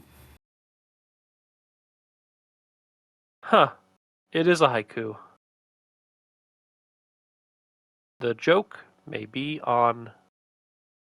The joke may be on Oh, us. it's Isn't not quite. that It not misses. quite? It's a 6. It goes Yeah, 676, doesn't it? No, it goes 666. but Oh but no, we'll laughing. be the ones laughing Six at seven the six. end of the. Yeah, it's a 676, not a 575. Yeah. Regardless, she is primary. I mean, it's 0 to 3 in both of them, but she has to have at least 10 or more survivor cards than guardian cards. I love just the idea of her pratfalling and discarding an item, or like an item leaves play, so she just pulls something else out. I do love that. Yeah, kind of great. Um, and there's a lot of interesting items and a lot of stuff that self discards um Insecure. in Yeah. Survivor. So like Yeah. there's some interesting play here. Speaking of self discarding, hey, remember how the invisible wall self discards itself and you make money off of it? I know, right? Oh, you draw cards, but yes. Or yeah, you draw cards off of it. Yeah. Yeah, the fact that she gets to use the Guardian cards that we just talked about too is actually quite good for her. Mm-hmm. Yeah. So And her signature card, just because I feel like I should talk about it as well. It's called The Bright Side of Life, which is a 1-cost talent. Commits for a will, a foot, and a wild. And reaction, after a non-weakness as you control least play, you get to exhaust it to draw a card. that's just nice. Yeah, just value. Her weakness is pratfall, which is a blunder traded weakness. Revelation, you must discard up to 2 non weakness assets you control. For each asset you cannot or choose not to discard. Lose 1 action instead. You cannot trigger player effects in response to discarding the chosen assets, which means you cannot play off of the assets being discarded in this manner. I meant to do that. I meant to do that. Um, which seems like a perfectly fair thing. Like her whole, she needs items to get her stats up to the level that she wants to get them at, for her action compression and whatnot, and then you just take her economy out by removing her ability to do stuff and slowing her ability to rebuild. Yeah, I think that's fine. Yeah, I think she is quite. I think this definitely has the makings of some interesting shenanigans. Yeah, I feel bad that there's like not a whole lot to talk about, like just on the face of it.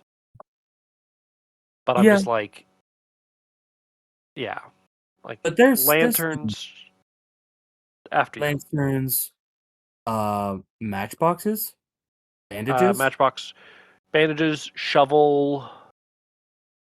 Yeah, birds.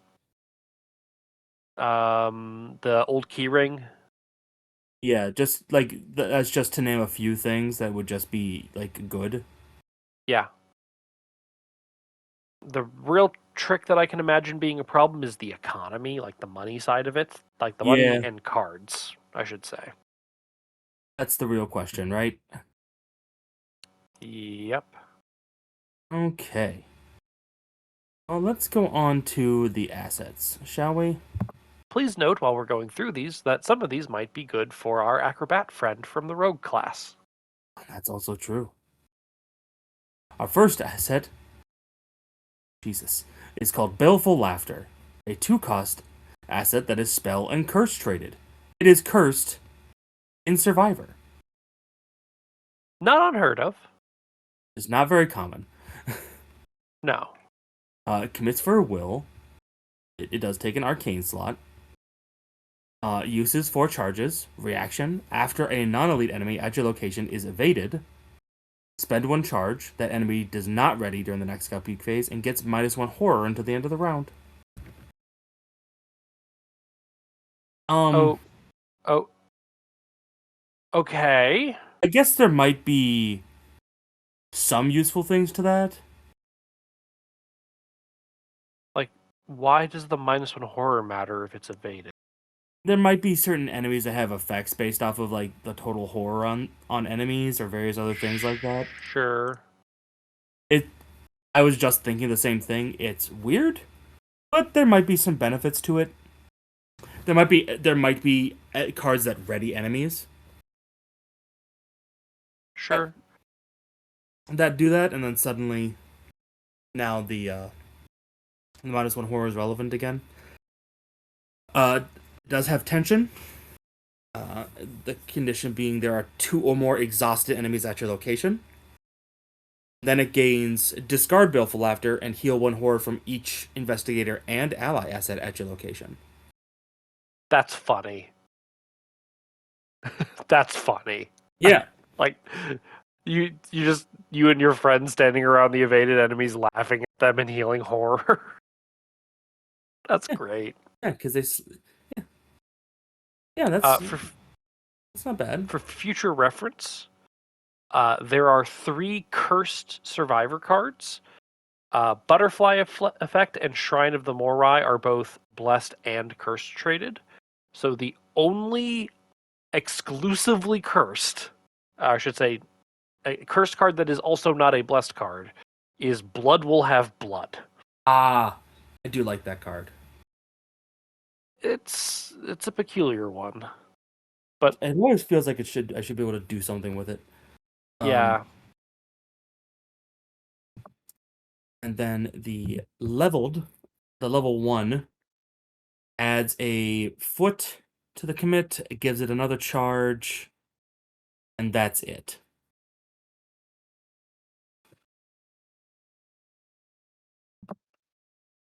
And that's yeah, fine. I think that's really it. But it is not a bad.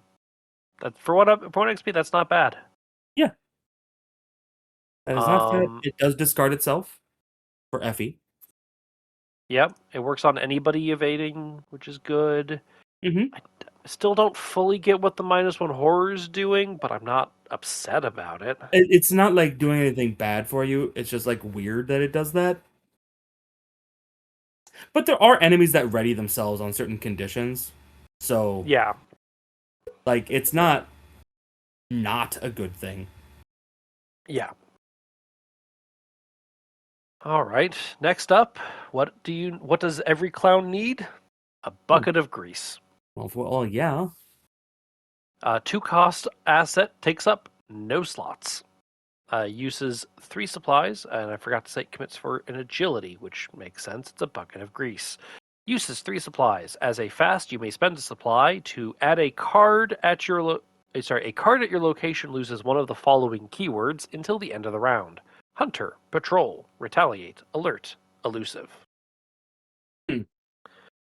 So that's kind of nice. There aren't many effects that let you just like remove keywords of your choice. The closest thing that I can think of is what's the Guardian card?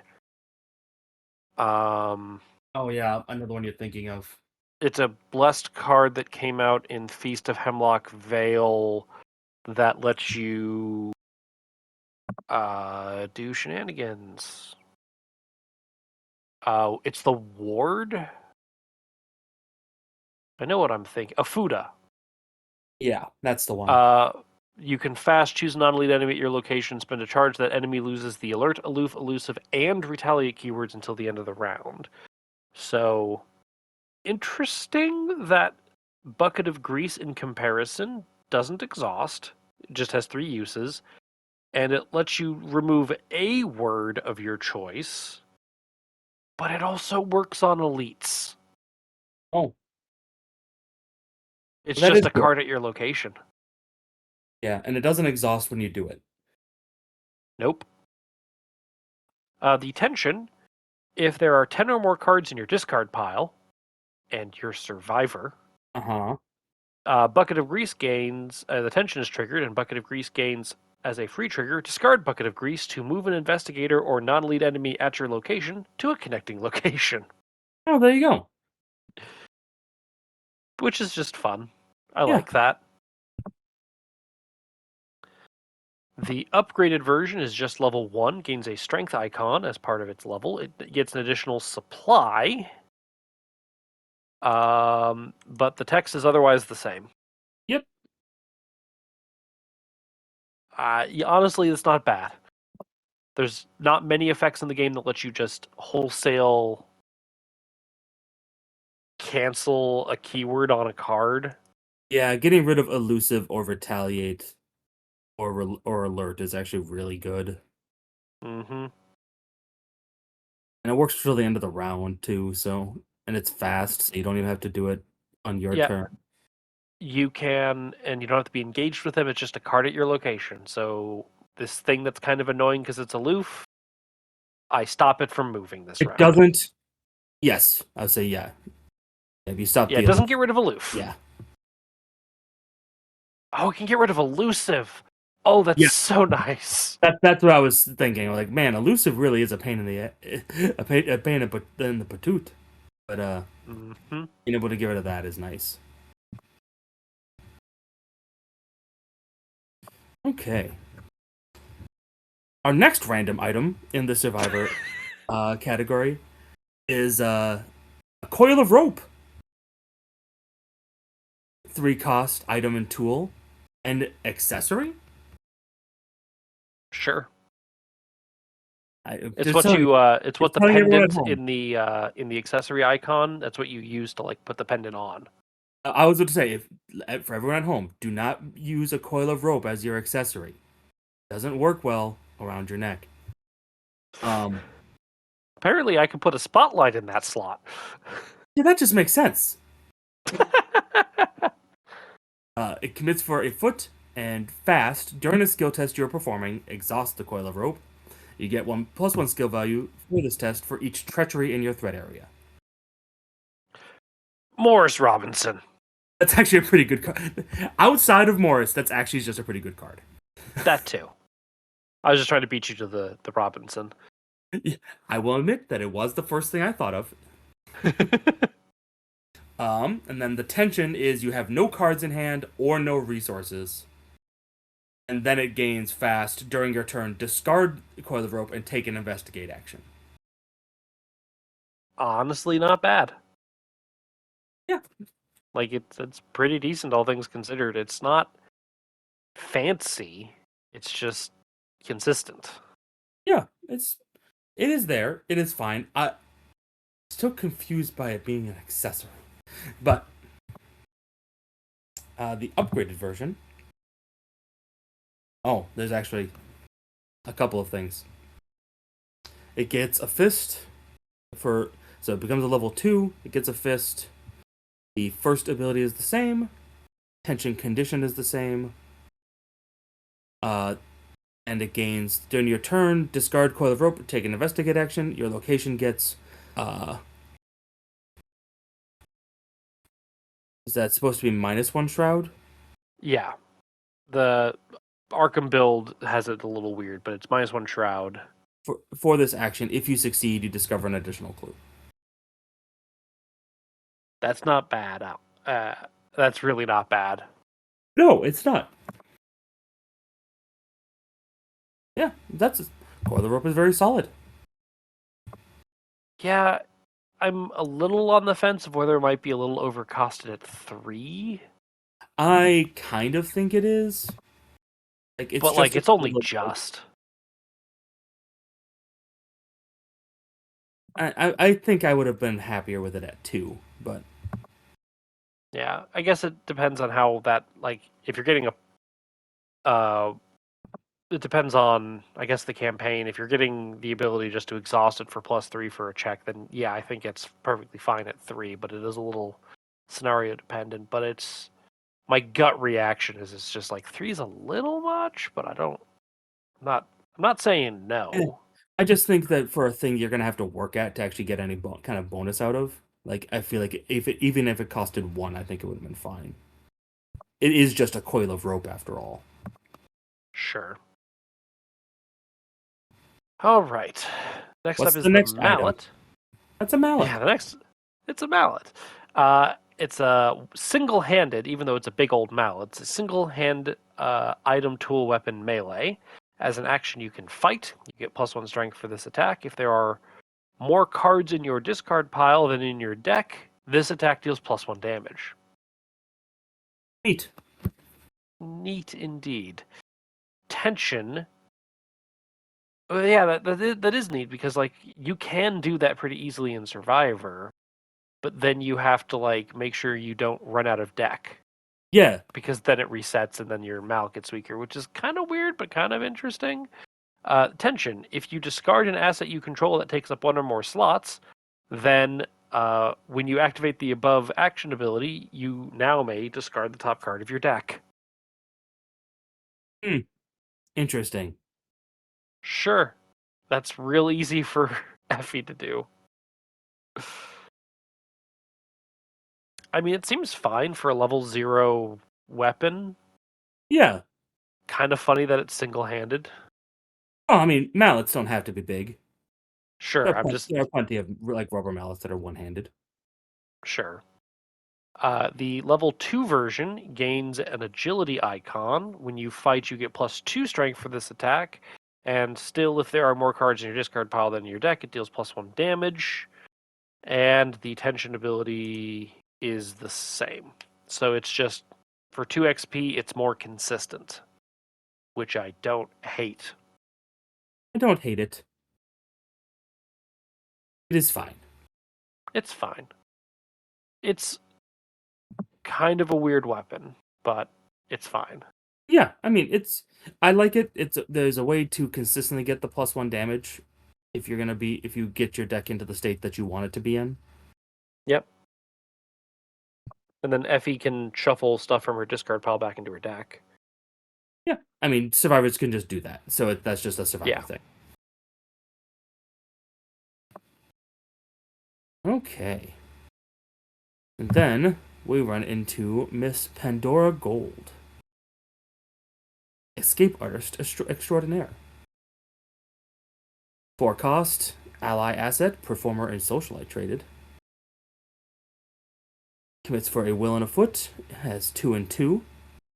Reaction, after you succeed at a test on an encounter card, or take one or more actions to discard an encounter card, exhaust her, to reduce the difficulty of your next test this round by 2. Neat. It is neat. And then tension, there's at least 1 damage and 1 horror on her. You get +1 skill value during tests printed on encounter cards. That's funny. The closer she appears to be to death, the better she is. Yeah. That's neat. Yeah, that is a very Survivor ally and a very Survivor way to do it. Of just like, yeah, you're actually good against the encounter deck, so we're gonna compensate you for it. Yeah, I like it. And to reduce the difficulty, yeah, I like it. The upgrade is level 3, reduces her cost by 1. She goes to 2 will and 2 foots for the commits, and goes to 3/3. It's And a lot of then soak. the reduce the difficulty of the next test this round by 3 is increased. Yep. Everything else is the same. Honestly, I can't really think of what else I would really want out of her. It's pretty good. Yeah. Like, it's a 3/3 soak. Like, she has so much soak compared to the other upgraded ones that we've seen. Like, I guess not that much more. I'm more thinking about the lower level versions of them. But yeah, the other ones we've seen have had 3 soak in one and 2 soak in the other. This is just being 3/3 for 3 cost. And you're going to be encountering encounter cards. That's just what you do in this game.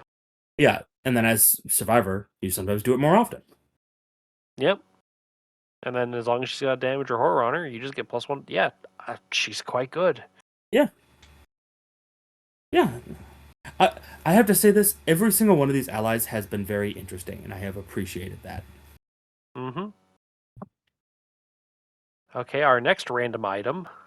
Not that the last one was an item. That's not what I'm trying to say. I was just trying to continue the item joke. I'm sorry. Pry bar. It is a 3-cost asset. Takes up a hand slot, item, tool, and melee traded. Limit 1 per investigator. You get +1 skill value during basic fight and investigate actions. I'm assuming that's supposed to be basic fight / basic investigate actions. That's my understanding. I don't know what about the wording would confuse that. Well, it's just whether or not basic fight. So you get +1 skill value during basic fight and investigate actions. So like it's there is an interpretation where if I'm using my old key ring, that my pry bar gives me +1. To me, that would be a bad faith reading of that. There is a transitive property to our language, so. And I am nothing if not full of bad faith readings. I understand, but to me, I would call that a bad faith because it is obvious that is kind of, if one knows the game, that is what the survivors do, is like modify basic fight and investigate actions. So like, I'm just part of it is me also just like talking it out to be like, this makes sense, right? Tension. If you defeat an enemy or discover the last clue from a location during a basic action, I'm once again, for grouping purposes, assuming you defeat an enemy during a basic action. Pry bar now gains free trigger. Discard pry bar to deal 2 damage to an enemy at your location or discover 2 clues from your location. Choose one. Okay, the choose one I don't understand because they're ores. Yes. But maybe that's carried over from the text on the next one. But before looking at the text on the next one, that's pretty decent. That is a solid item. Yeah. The upgraded one is 3 XP. You get +2 skill values during basic fight and investigate actions. And if you defeat an enemy or discover the last clue from a location during a basic action, it gains fast discard pry bar, deal 2 damage to an enemy at your location, or discover 2 clues from your location. Choose one. Isn't that the same thing? I think that is the exact same tension. So for 3 XP, you're getting an intellect icon and +2 skill value during basic fight and investigates.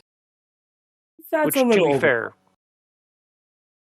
I think it's overcosted for. I think it costs too much XP wise for 3 XP. But to be fair, you are just getting static +2 to basic investigate and fights. I agree with you.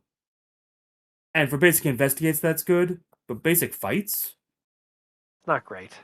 it's okay. I mean, I guess you could with her take boxing gloves, and You need the third hand slot. you can do it. Oh right, she's Hold a pry bar in your boxing glove hand. Yeah. I'm just saying. Yeah. It's for 3. It's just a little. It feels a little off. Yeah.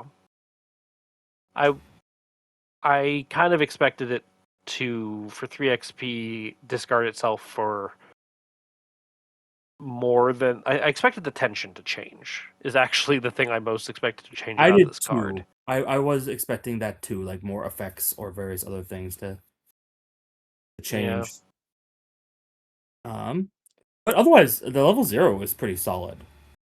Yeah, I like the level 0 one a lot. The level 3 version, I can't say it's bad. I just think it's a little overcosted. Yeah. Okay, we go on to the events. Our first one is Gotcha. 2 cost, tactic, trick, and spirit traded. Fast, play after you fail a test. Deal 1 damage to an enemy at your location and automatically evade it. Played you like a villain. That's fun. Yeah. Yeah. That's neat. And yeah, just any skill test. Yeah. That's nice. Yeah, like I'm just looking at that, just like, yeah, there's so much you can do with that. Yeah. It also commits for a book and a foot, which I don't think I mentioned. But Sure. the upgraded one is level 3. Reduces its cost by 1, adds a wild, and deals 2 damage to an enemy and automatically evades it.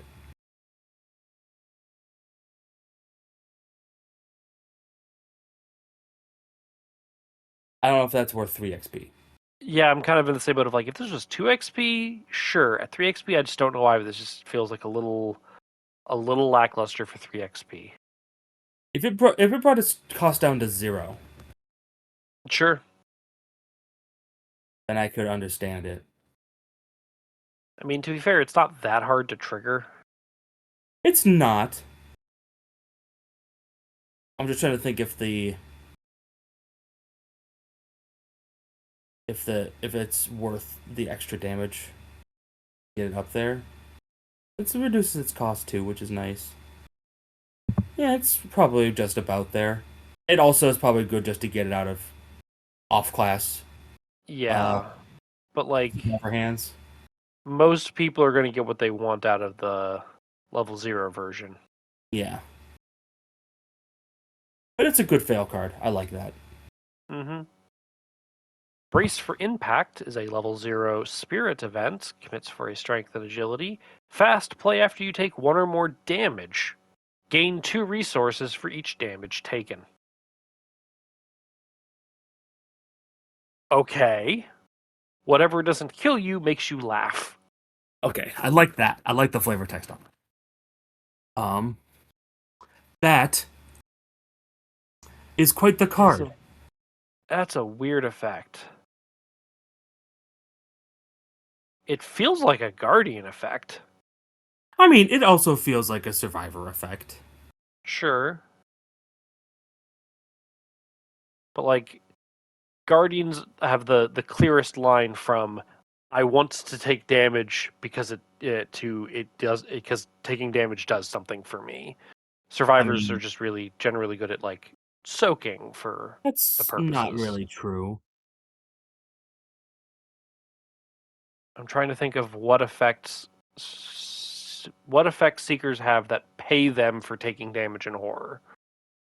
Well, Spirit of Humanity. You know what? You got me there. You got me there. And I mean, I'm sure there's other effects like Blood Will Have Blood is similar. Sure, get you Paladin is card that. draw.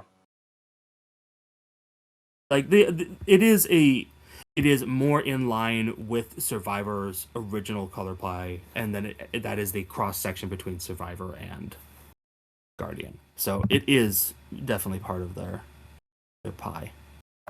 Sure. Well, regardless, if you just took 3 damage, that's 6 resources. It's true. Which It's a lot of money, is a lot of money. especially in Survivor.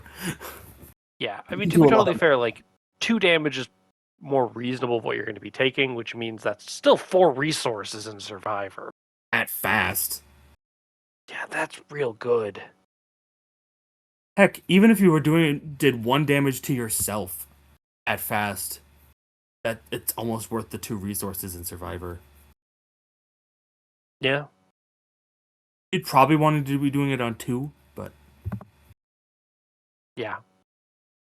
okay. What does the upgrade do? These might be too good. I don't know about too good. So the upgrade is everything is the same, but it's you get a base 2 resources plus 2 resources for each damage taken. That's just a lot of money in Survivor. I will agree that this right here is pretty good because you can if you find a way to self damage for 1, you can immediately gain 4 resources off of it. Yep. and if you're getting Yeah. other value as well, Yep. that's pretty good. Yeah, it's just it just feels a little bit too easy for money. Eh, Like if it was like take it, gain a resource for each damage taken, I'm like, okay, that's not great, but it's at fast speed, which is fine. But like, look at like not emergency cash. Look at crack the case. I'll crack the case on a 3 shroud location. I'll crack the case on a 2 shroud location if I need the money that badly. But it's also just one of those things where it's like, yeah, of course I want to crack the case on a 4+ shroud location. Level 0 version of this, you can just do that when you take 2 damage, which is not that unreasonable as for something that you're going to be taking. I And at mean, the leveled up version of it, you just need to take a damage and you're already getting what most people will do for a crack the case. okay, but hear me out for this, just to put your mind at ease about it. How often at level 0, so deck creation, are the enemies you're running into dealing you 2 damage? I mean, usually the boss of whatever scenario you're in will do 2 damage to you. Okay, so the boss. In the So, first scenario, the boss, sure. okay. At that point, are you in need of money? Probably not. But Okay. So there's that. counterpoint, many scenarios will have um, haunting shadows. I want to say it is, which is spend a clue or take 2 damage. Sure. I A don't lot of disagree. scenarios use I that, don't and it's just disagree with other effects that can do that. But my question is once again, like, okay, but you don't know if you're gonna get that. And sometimes you don't want to take the damage. But I get that. the real question for me is how reliable can you do 2 damage to yourself? Depending on who you mix this with, 2 damage is hard to do, but you can reliably do 1 for sure. Yes. Which is what makes, I think, the level 1 pretty good, and it should probably be level 2.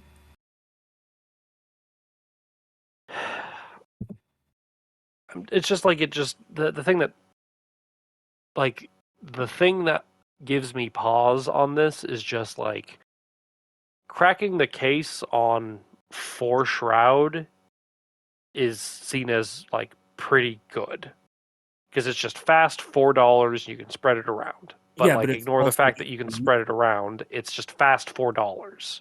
yeah, but you're also winning the game. Sure. I just my issue with this is just like it's just too easy to make $4 off of the upgraded version for something that will incidentally happen. Out the door, it does I the take a same chip thing. damage. Out the door. But out the door punishes you if you fail. Okay. But like, I think you are worried about how easy it is to make money when money doesn't necessarily win you the game, and you aren't directly in control of when you are making this money. Sure, it's just like if this was a rogue card or if this was a guardian card, I wouldn't mind it as much. But because it is a survivor card, it's just a little like poking at me of like money shouldn't be this easy in survivor. Like guardians need it for bursting for their stupid expensive stuff. Rogues just make money for existing. But like this in survivor just feels, I don't want to say wrong, but misplaced. That's I kind of just don't. my I don't think it's going to be a staple card. I don't know how stable it would be for most survivors. sure. Like I maybe I I could be wrong, but like how do I put it? Since survivors don't need it, and like it actively works against Dark Horse decks.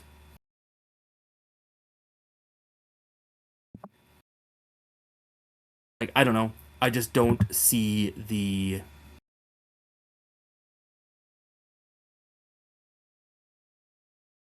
I guess I'm just trying to figure out. I just don't know how frequently you are going to be making like 4 or more on the level 0.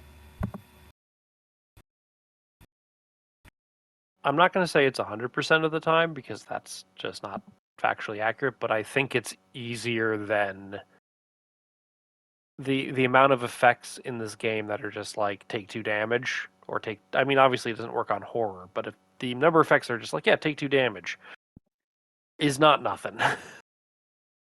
um, so like early game or like earlier in the campaign, sure, it's not going to be as easy to trigger, but it's still $2 for just not doing anything, which I'm fine with it being $2 for not doing anything. If this was just level 0, fast play after you take 1 or more damage, gain 2 resources, yeah, I have no issue. But when it's 2 per, I'm just like, it just feels so weird to me that Survivor can just burst up resources that quickly. And then the level 1 version just makes it even The level crazier 1 because, version, I think, is too much. I yeah, will just like because it's so easy to take 1 damage.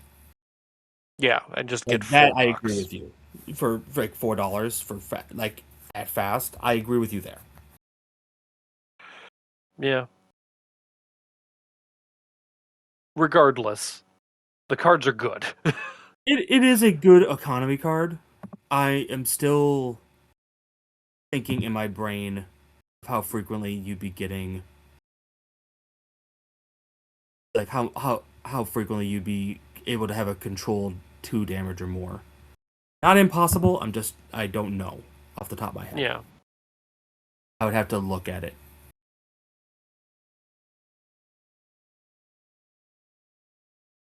I Okay. think it's your turn. Yes. Our next one is called Distraction. It's a 2-cost gambit and trick event. Commits for a will and a book. Put distraction into your play area.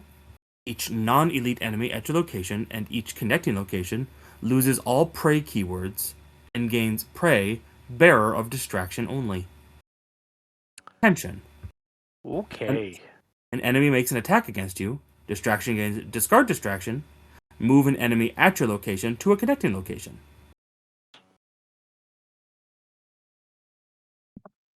Okay, I like the manipulation of the prey keywords. I Yeah, think that's interesting. that's neat. It's not an asset, so it won't trigger Effie, Mm-hmm. but I do like this for. Oh, interesting. It also gives enemies prey who didn't previously have prey. Yes. Weird. So it literally is, and it works on connecting locations as well. So like it is a just straight distraction. You are going to draw enemies towards you. Yep. It also overwrites bearer only. Mm-hmm. That's so good in the right circumstance. Yeah, It's such a niche thing, but it's it's so neat though. good. Okay. The upgrade gives it a wild, reduces its cost to 0, and that's it. No. Oh, did I miss something? Gains Hunter. Oh, That is such a weird thing that you just like.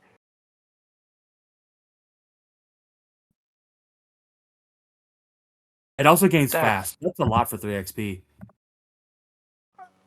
I mean, to be fair, you are bringing a lot of pain onto Yeah, yourself. no, I'm not saying that I think it's too much. I'm just saying it's a lot for 3 XP. You just get a lot.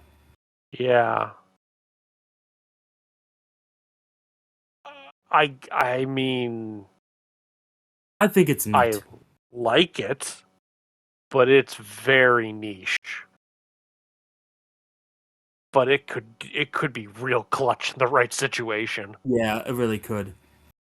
I also like that the main ability works on non-elites, but the tension ability does work on elites. Ooh, that should be non-elite.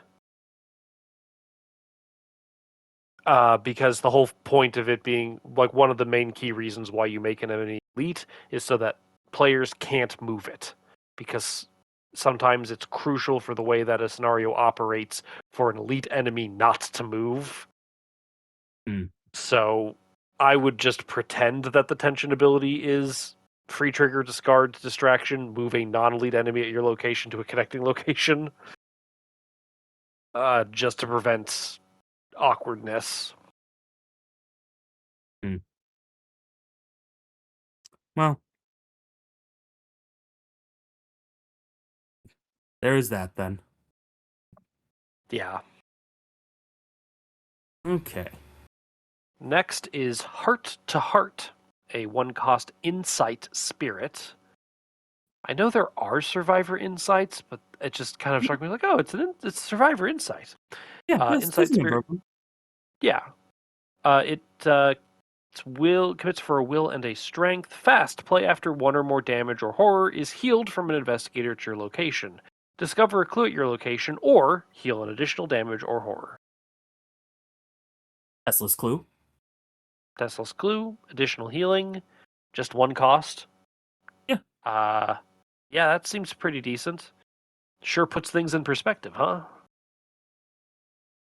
the clown talking to his The Yeah, he's talking to pigeons. The level 1 version is the same, other than now it is discover 2 clues at your location or heal 2 additional damage and or horror.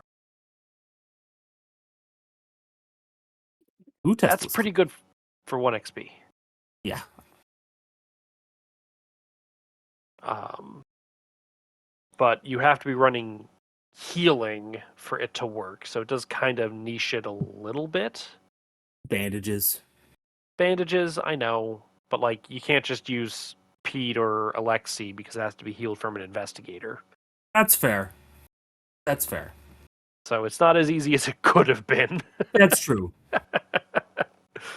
um, interest, yeah, 2 Tesla's clues for a single cost, single XP might be on a little above curve, but I think it's fine.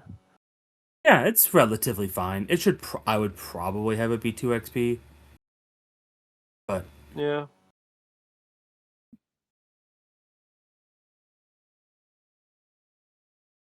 okay.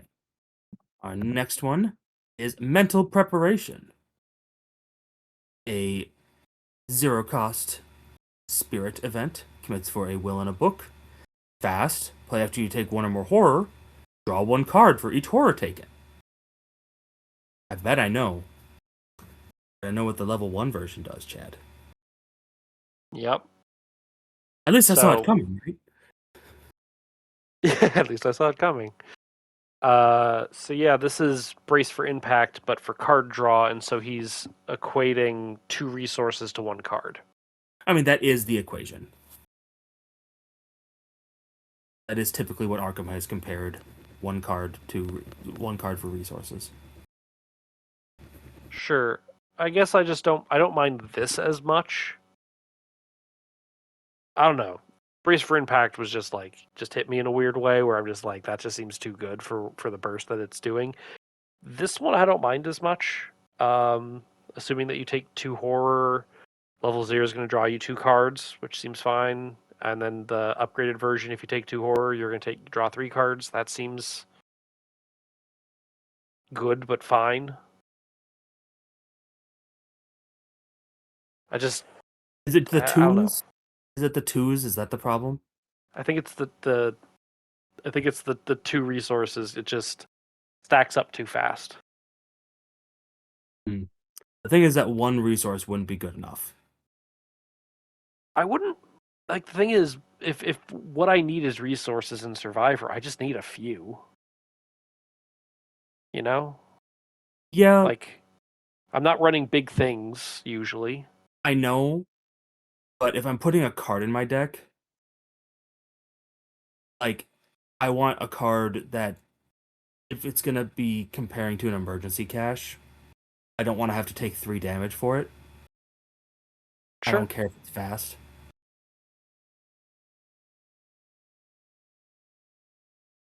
I don't know, just like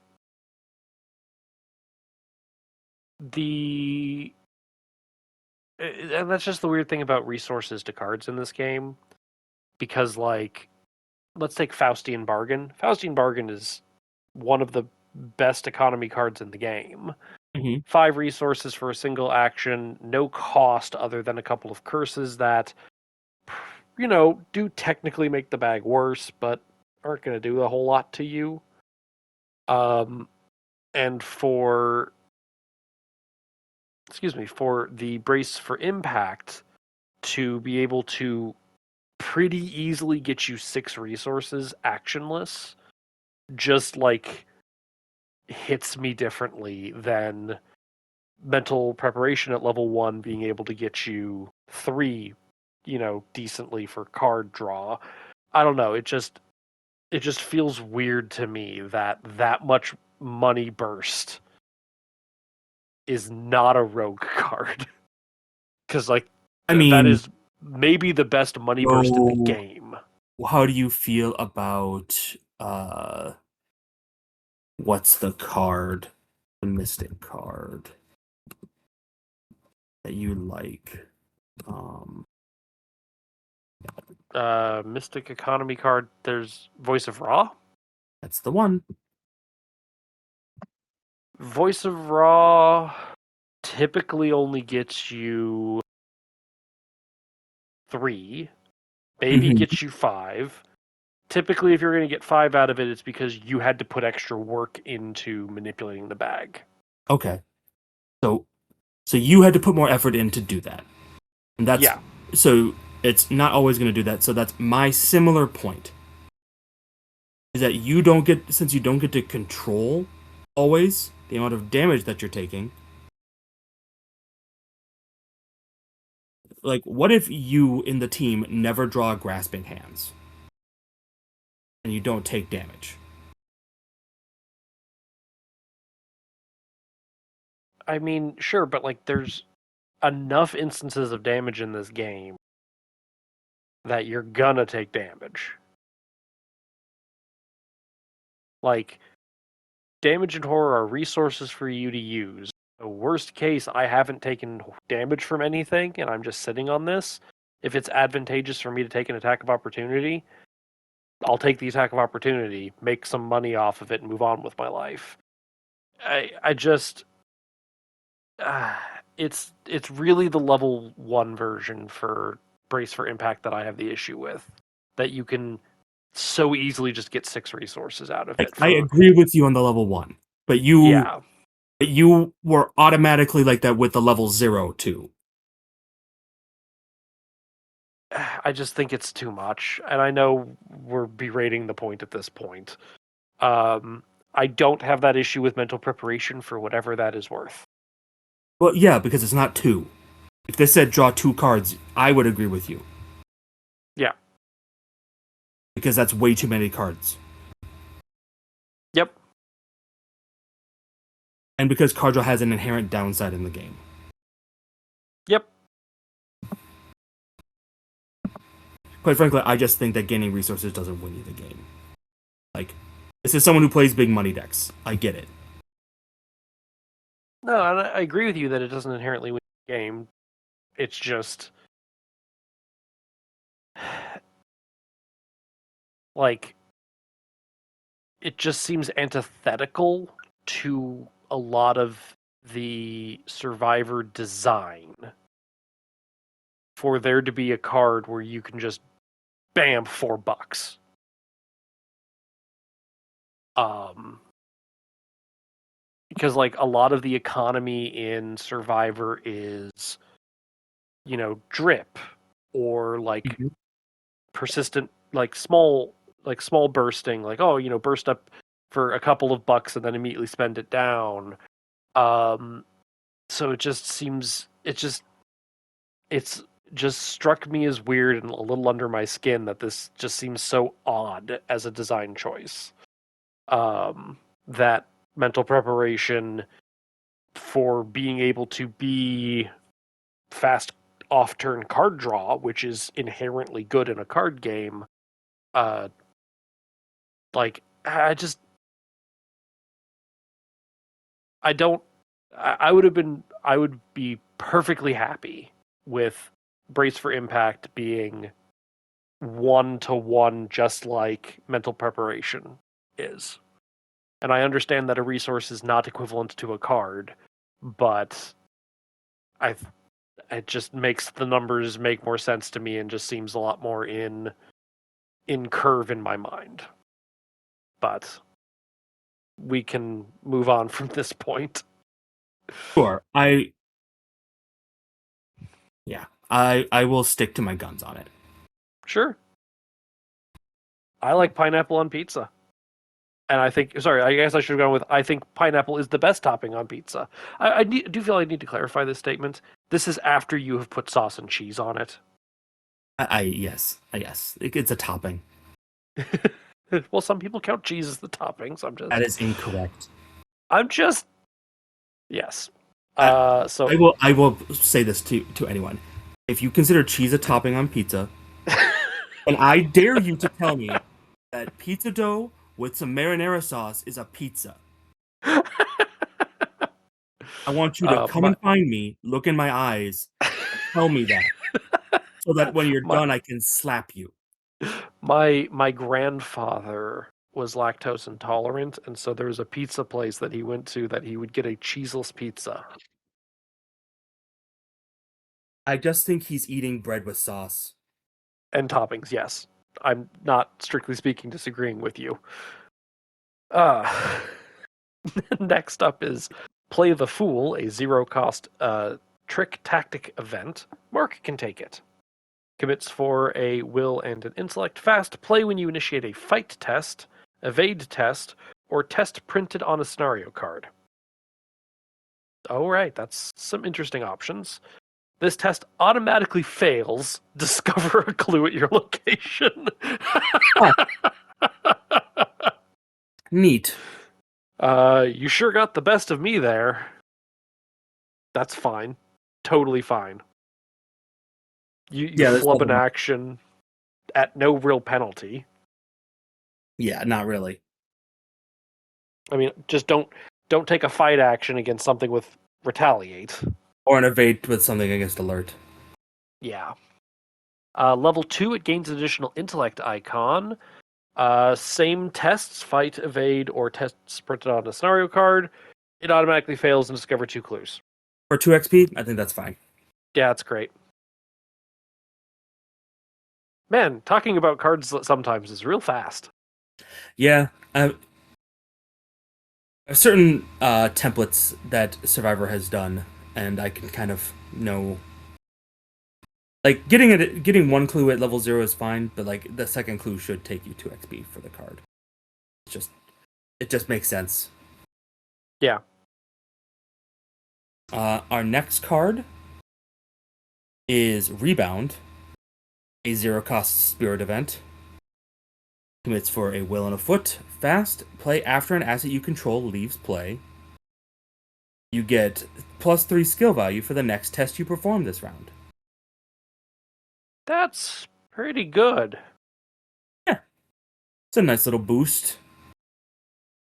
I wasn't too attached to it anyway.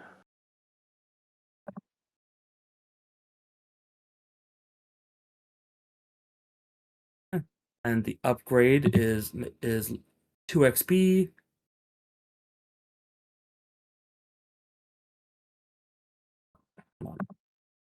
Crazy. For each test you perform this Oh, round. it's for each test. So Okay. it's kind of like shoot, what is that card that raises your base stats up that I forget? Will to Survive? Trial by fire. Trial by Fire? Yeah, Trial by Fire. So it's kind of like a cheap trial by fire. Yeah, you just have to have an asset that left play. Yeah. I mean, to be totally fair, the level 0 trial by fire costs 3 and sets 1 stat to 5 for the turn, Yeah, it's whereas the different. level 0 just gives you +3 to the next skill checks. Like, there are definitely differences, but, like, it's in a similar use vein. Yeah, but you just have to have an asset leave play, which could just be one of your assets that self discard. Yeah, self discard, play over, Mm-hmm. whatever you want to do. Yeah. Yeah, I think it's fine. Yeah, I like it. Especially if for you to get the most out of it, you want to like be able to really plan for it.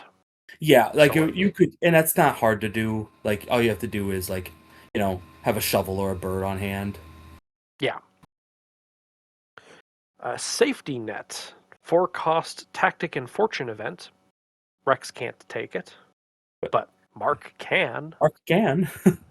Um, commits for a will and an agility. Uses 3 supplies. If safety net has no supplies on it, discard it. Well, there you go. Attach safety net to your location, limit 1 per location. Oh, Reaction when you this is would. an event. It would not trigger rebound.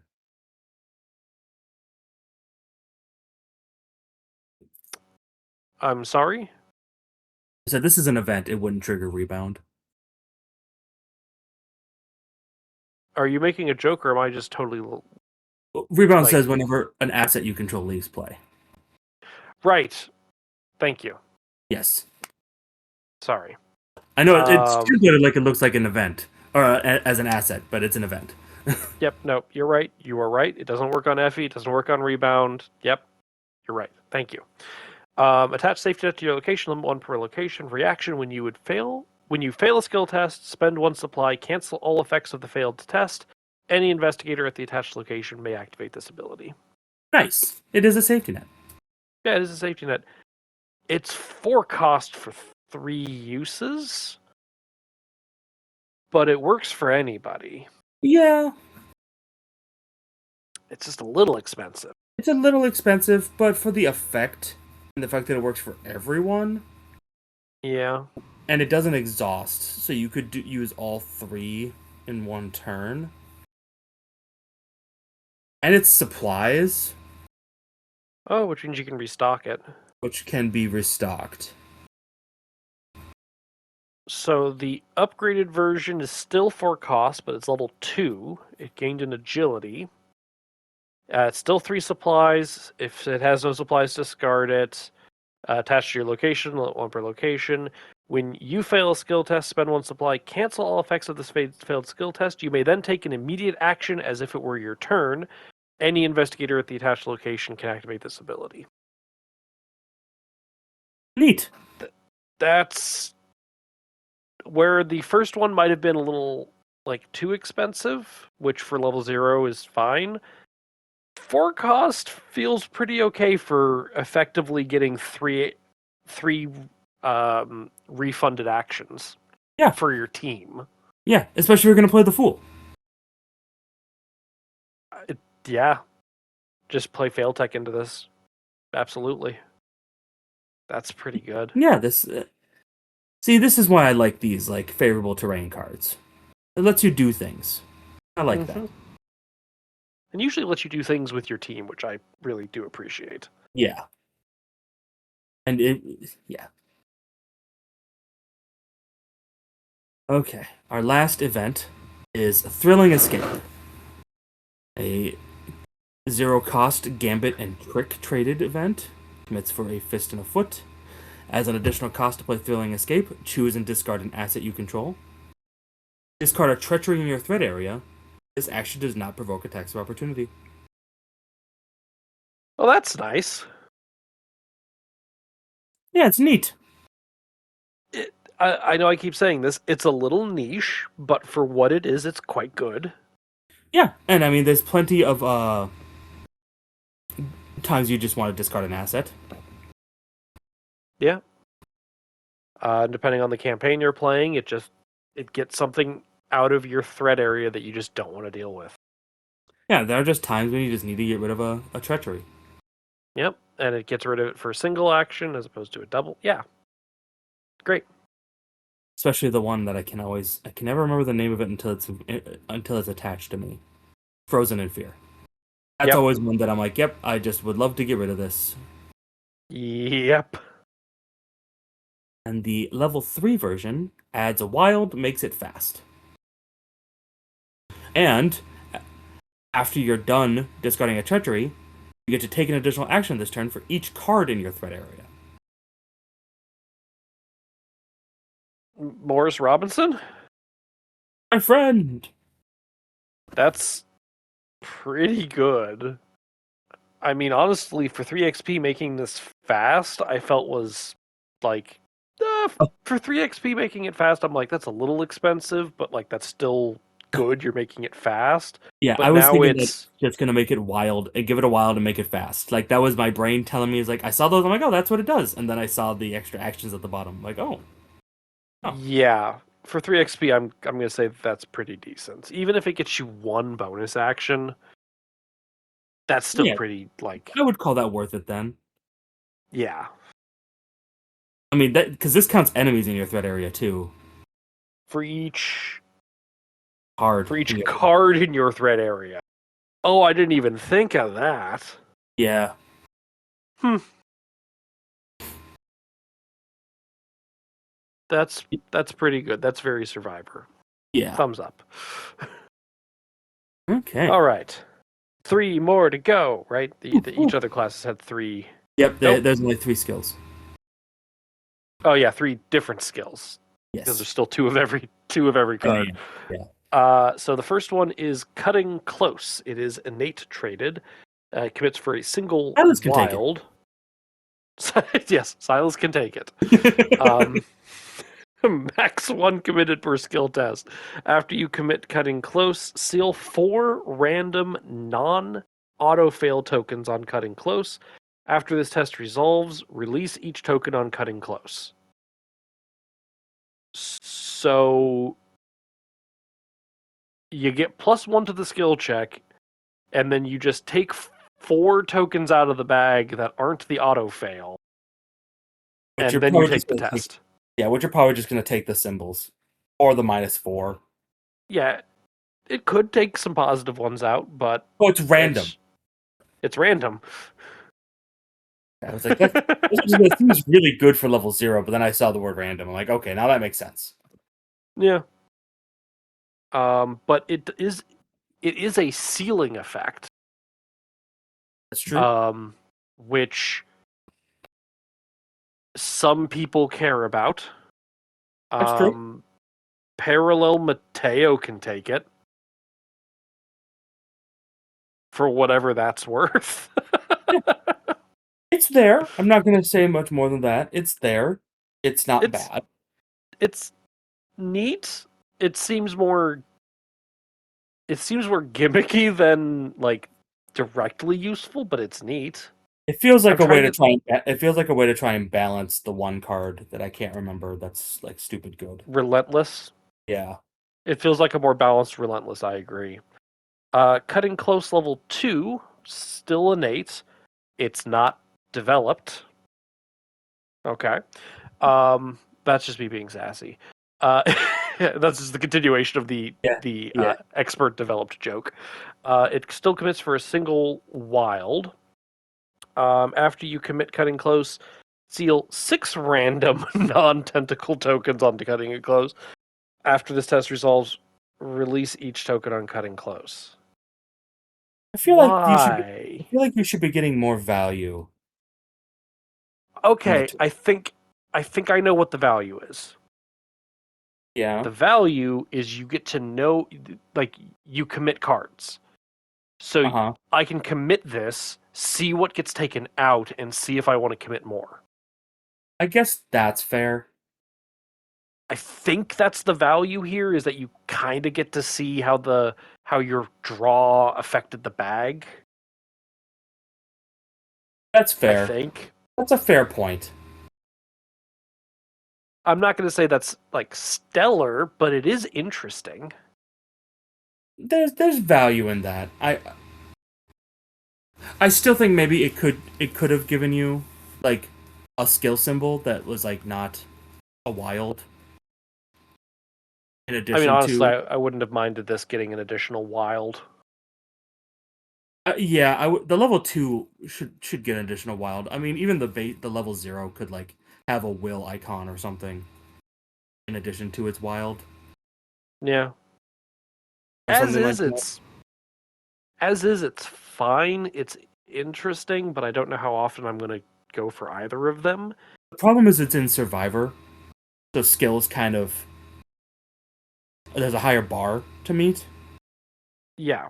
I feel like, and it's not that this is bad. It's just that there's unfortunately better skills. Yeah.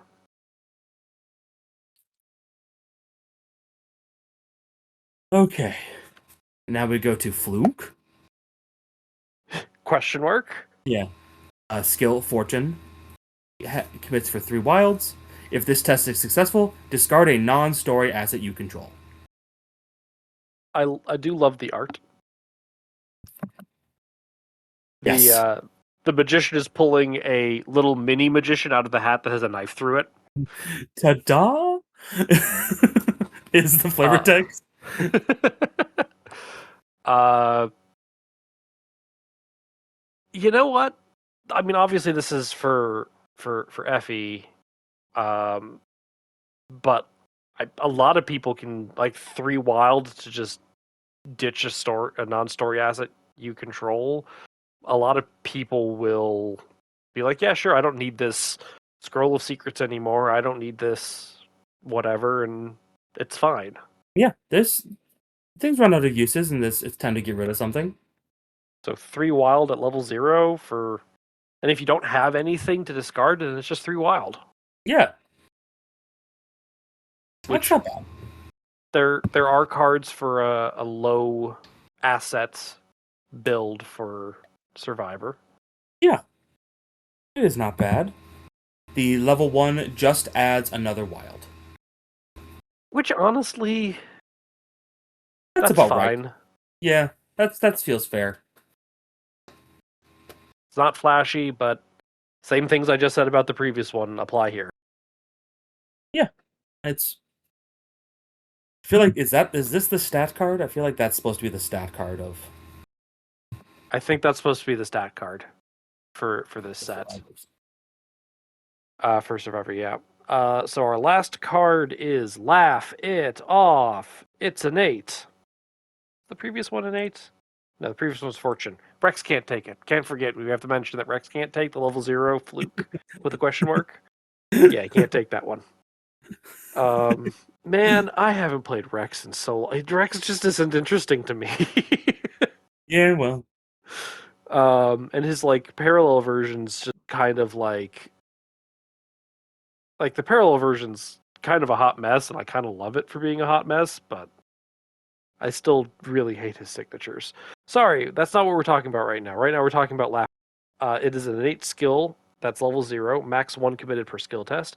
You may commit Laugh It Off to any kind of test it because it has has no no icon. icons.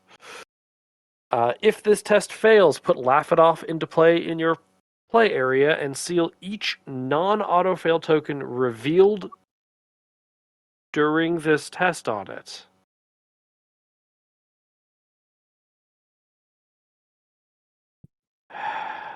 Okay. Interesting. So I'm sorry. I'm going back to cutting close. That doesn't The reveal. that doesn't reveal them. Okay. I was just thinking for a minute, like, could I reveal a bunch of tokens and okay. So Oh, if one it can reveal a bunch of fails, tokens. I know how to do that. And it has to fail. yeah, it has to fail. But like, put this with someone with Katarina, and you'll reveal a decent amount of tokens.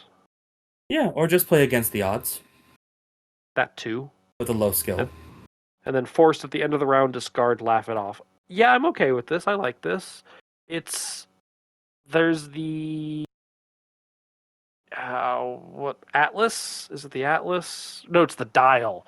The Dial of the Ancients, Yeah, where that you can do increases some you can seal some tokens on it. I abused that with Akachi. Yes, that is true. Um, this being like a one-off version of that feels pretty okay. Yeah. It can't seal the tentacle, which I think is the most important part. Yes, which I'm okay with for level 0, especially. I don't touch the dial. Yeah, kind of Um, wish it gave you a little bit of something other than just sealing the things. oh, so level 1, laugh it off. It's the exact same, except at the end of the Mythos phase, you discard it. Hmm. I don't know if I like that Why not? because the time that I would want to use Laugh It Off is during the Mythos phase. That's fair. It does completely change how it does. They're very different. Yeah, I had not considered that. Because like the best time to use Laugh It Off for me is like this is a Mythos card that I am bad at anyway. So I'm going to take the hit, but I'm going to try and either draw a bunch of tokens or reveal a bunch of tokens or do whatever. And we will like just get a bunch of them sealed. And now for the rest of the round, they're not available to be drawn. Yep. Um now doing that now you want to do it during your turn, Mm-hmm. and then it lasts till the next Mythos phase? It would last. It would last through the Mythos phase of the following round. Yeah, but like I would only want to do that if I get to know what I'm sealing. Yep. It's like I don't want to do that if I'm going to be sealing a bunch of good tokens. Well, you only seal tokens if the test. This card only does something if you fail. True, but if I'm revealing a bunch of tokens and I don't know what I'm like I'm using if I'm using like Katarina, Yeah. right? I'm going to reveal a bunch of tokens. Well, once she's done though, don't they just get ignored? Yeah. This gets into the were they revealed, were they ignored? Like, I wish they would clean up this part of the rules because they were revealed, but they were ignored. Oh, yeah. Like, is I think the current interpretation. Okay, so they would still count as revealed. You're just not Yeah. resolving them because you're Yes. ignoring them. Okay. Well, like I said, I I do not think that this is. I think I think the better time to use Laugh It Off is in the Mythos phase, personally, because that's normally Sure. what I normally treat that as the best time to try and play these fail effects. Unless I know like I'm gonna do like a look what I found or something like that. Yeah. They have their uses depending on what type of fail tech you want. Yeah. So like there's things. It's just that I think this is a weird card, and like I would want to be able to. I personally would like to be able to know what I'm gonna seal before I seal it. Yep. So that's just me. I don't know what how else to put it. Sure. All right, we're through the survivor cards. Any standouts? Hmm. I like Pandora Gold. She was jumping out to me. Baleful laughter still gets, it gives me a fun little thing. Rebound. Heart to Heart's good too. Yep. Play the Fool is also quite good. Yeah. No, there's a lot of good cards here. My personal feelings of uh, a card that we've already talked way too much about aside. Yeah, It's most. I just think that the level one should be high, should be more XP. That's the main thing for me. Sure. But overall, I think much like the other batches, I think we may have quibbled a little bit more about, oh, this one, feels a little overcosted for XP or a little undercosted for, like, we might have quibbled a little bit more on these, I feel, than the other ones. Maybe That's the that's just me. survivor. That's the survivor world. Survivor's hard to balance. It's so all of the cards I believe in this investigator set only go up to level 3. Correct. And since that's where Survivor lived most of its life, for a lot of its life in the official, like you gotta really look at that because the Survivor cards have not always uh, been balanced because of that. Yeah, I think. Are there in Chapter 2? Are there any 4 or 5 XP Survivor cards? I don't believe so because I think that was a comment that I made. Um, which is fine and all, but like if they're not bringing back, I kind of wish that, and maybe they will take another crack at Exile. Yeah, Um, I just remember I remember feeling like I wish they like would bring would try and learn from the mistakes of the past.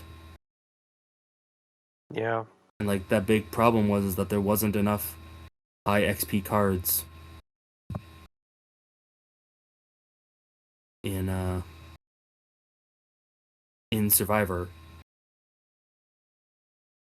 so that there's no like capstone effect.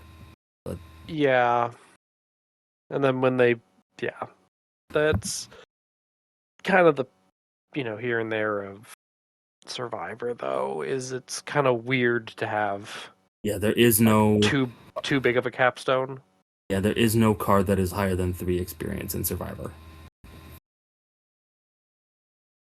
Like I know they're supposed to be like lower to the ground and like their XP is supposed to be like that, but like I'm just telling you, like all that does is all you just did if you are just considering this from the chapter 2 standpoint is you just hit the reset button. You didn't fix the problem. Yeah, but that's not. Yeah, that's an entire other conversation. Yeah, it's another conversation entirely. I'm not there's no need to get into it more than that. Um like my own qualms and quibbles aside, Yep. I once again I the beard has once again made a fun it has some fun ideas. Yeah, Uh a lot of the cards continue to be like they're good. They're just very specific, yeah, which which is I'm a good thing. glad they exist for like a legacy environment. Yeah. I just think specific cards are more interesting. Agreed. Um, well, especially because it's just like, oh yeah, I can look at a card and go like, yeah, this is just a good card for general purposes, but to be like, oh, this is an interesting card that lets me do an interesting thing in an interesting way is just like, oh, it's so much more engaging. Yeah. Well, because you You want thought to I was going to build say for interesting. it makes it flushes those things out like when we were talking about various guardian cards and how like certain they're good for certain archetypes. Yep.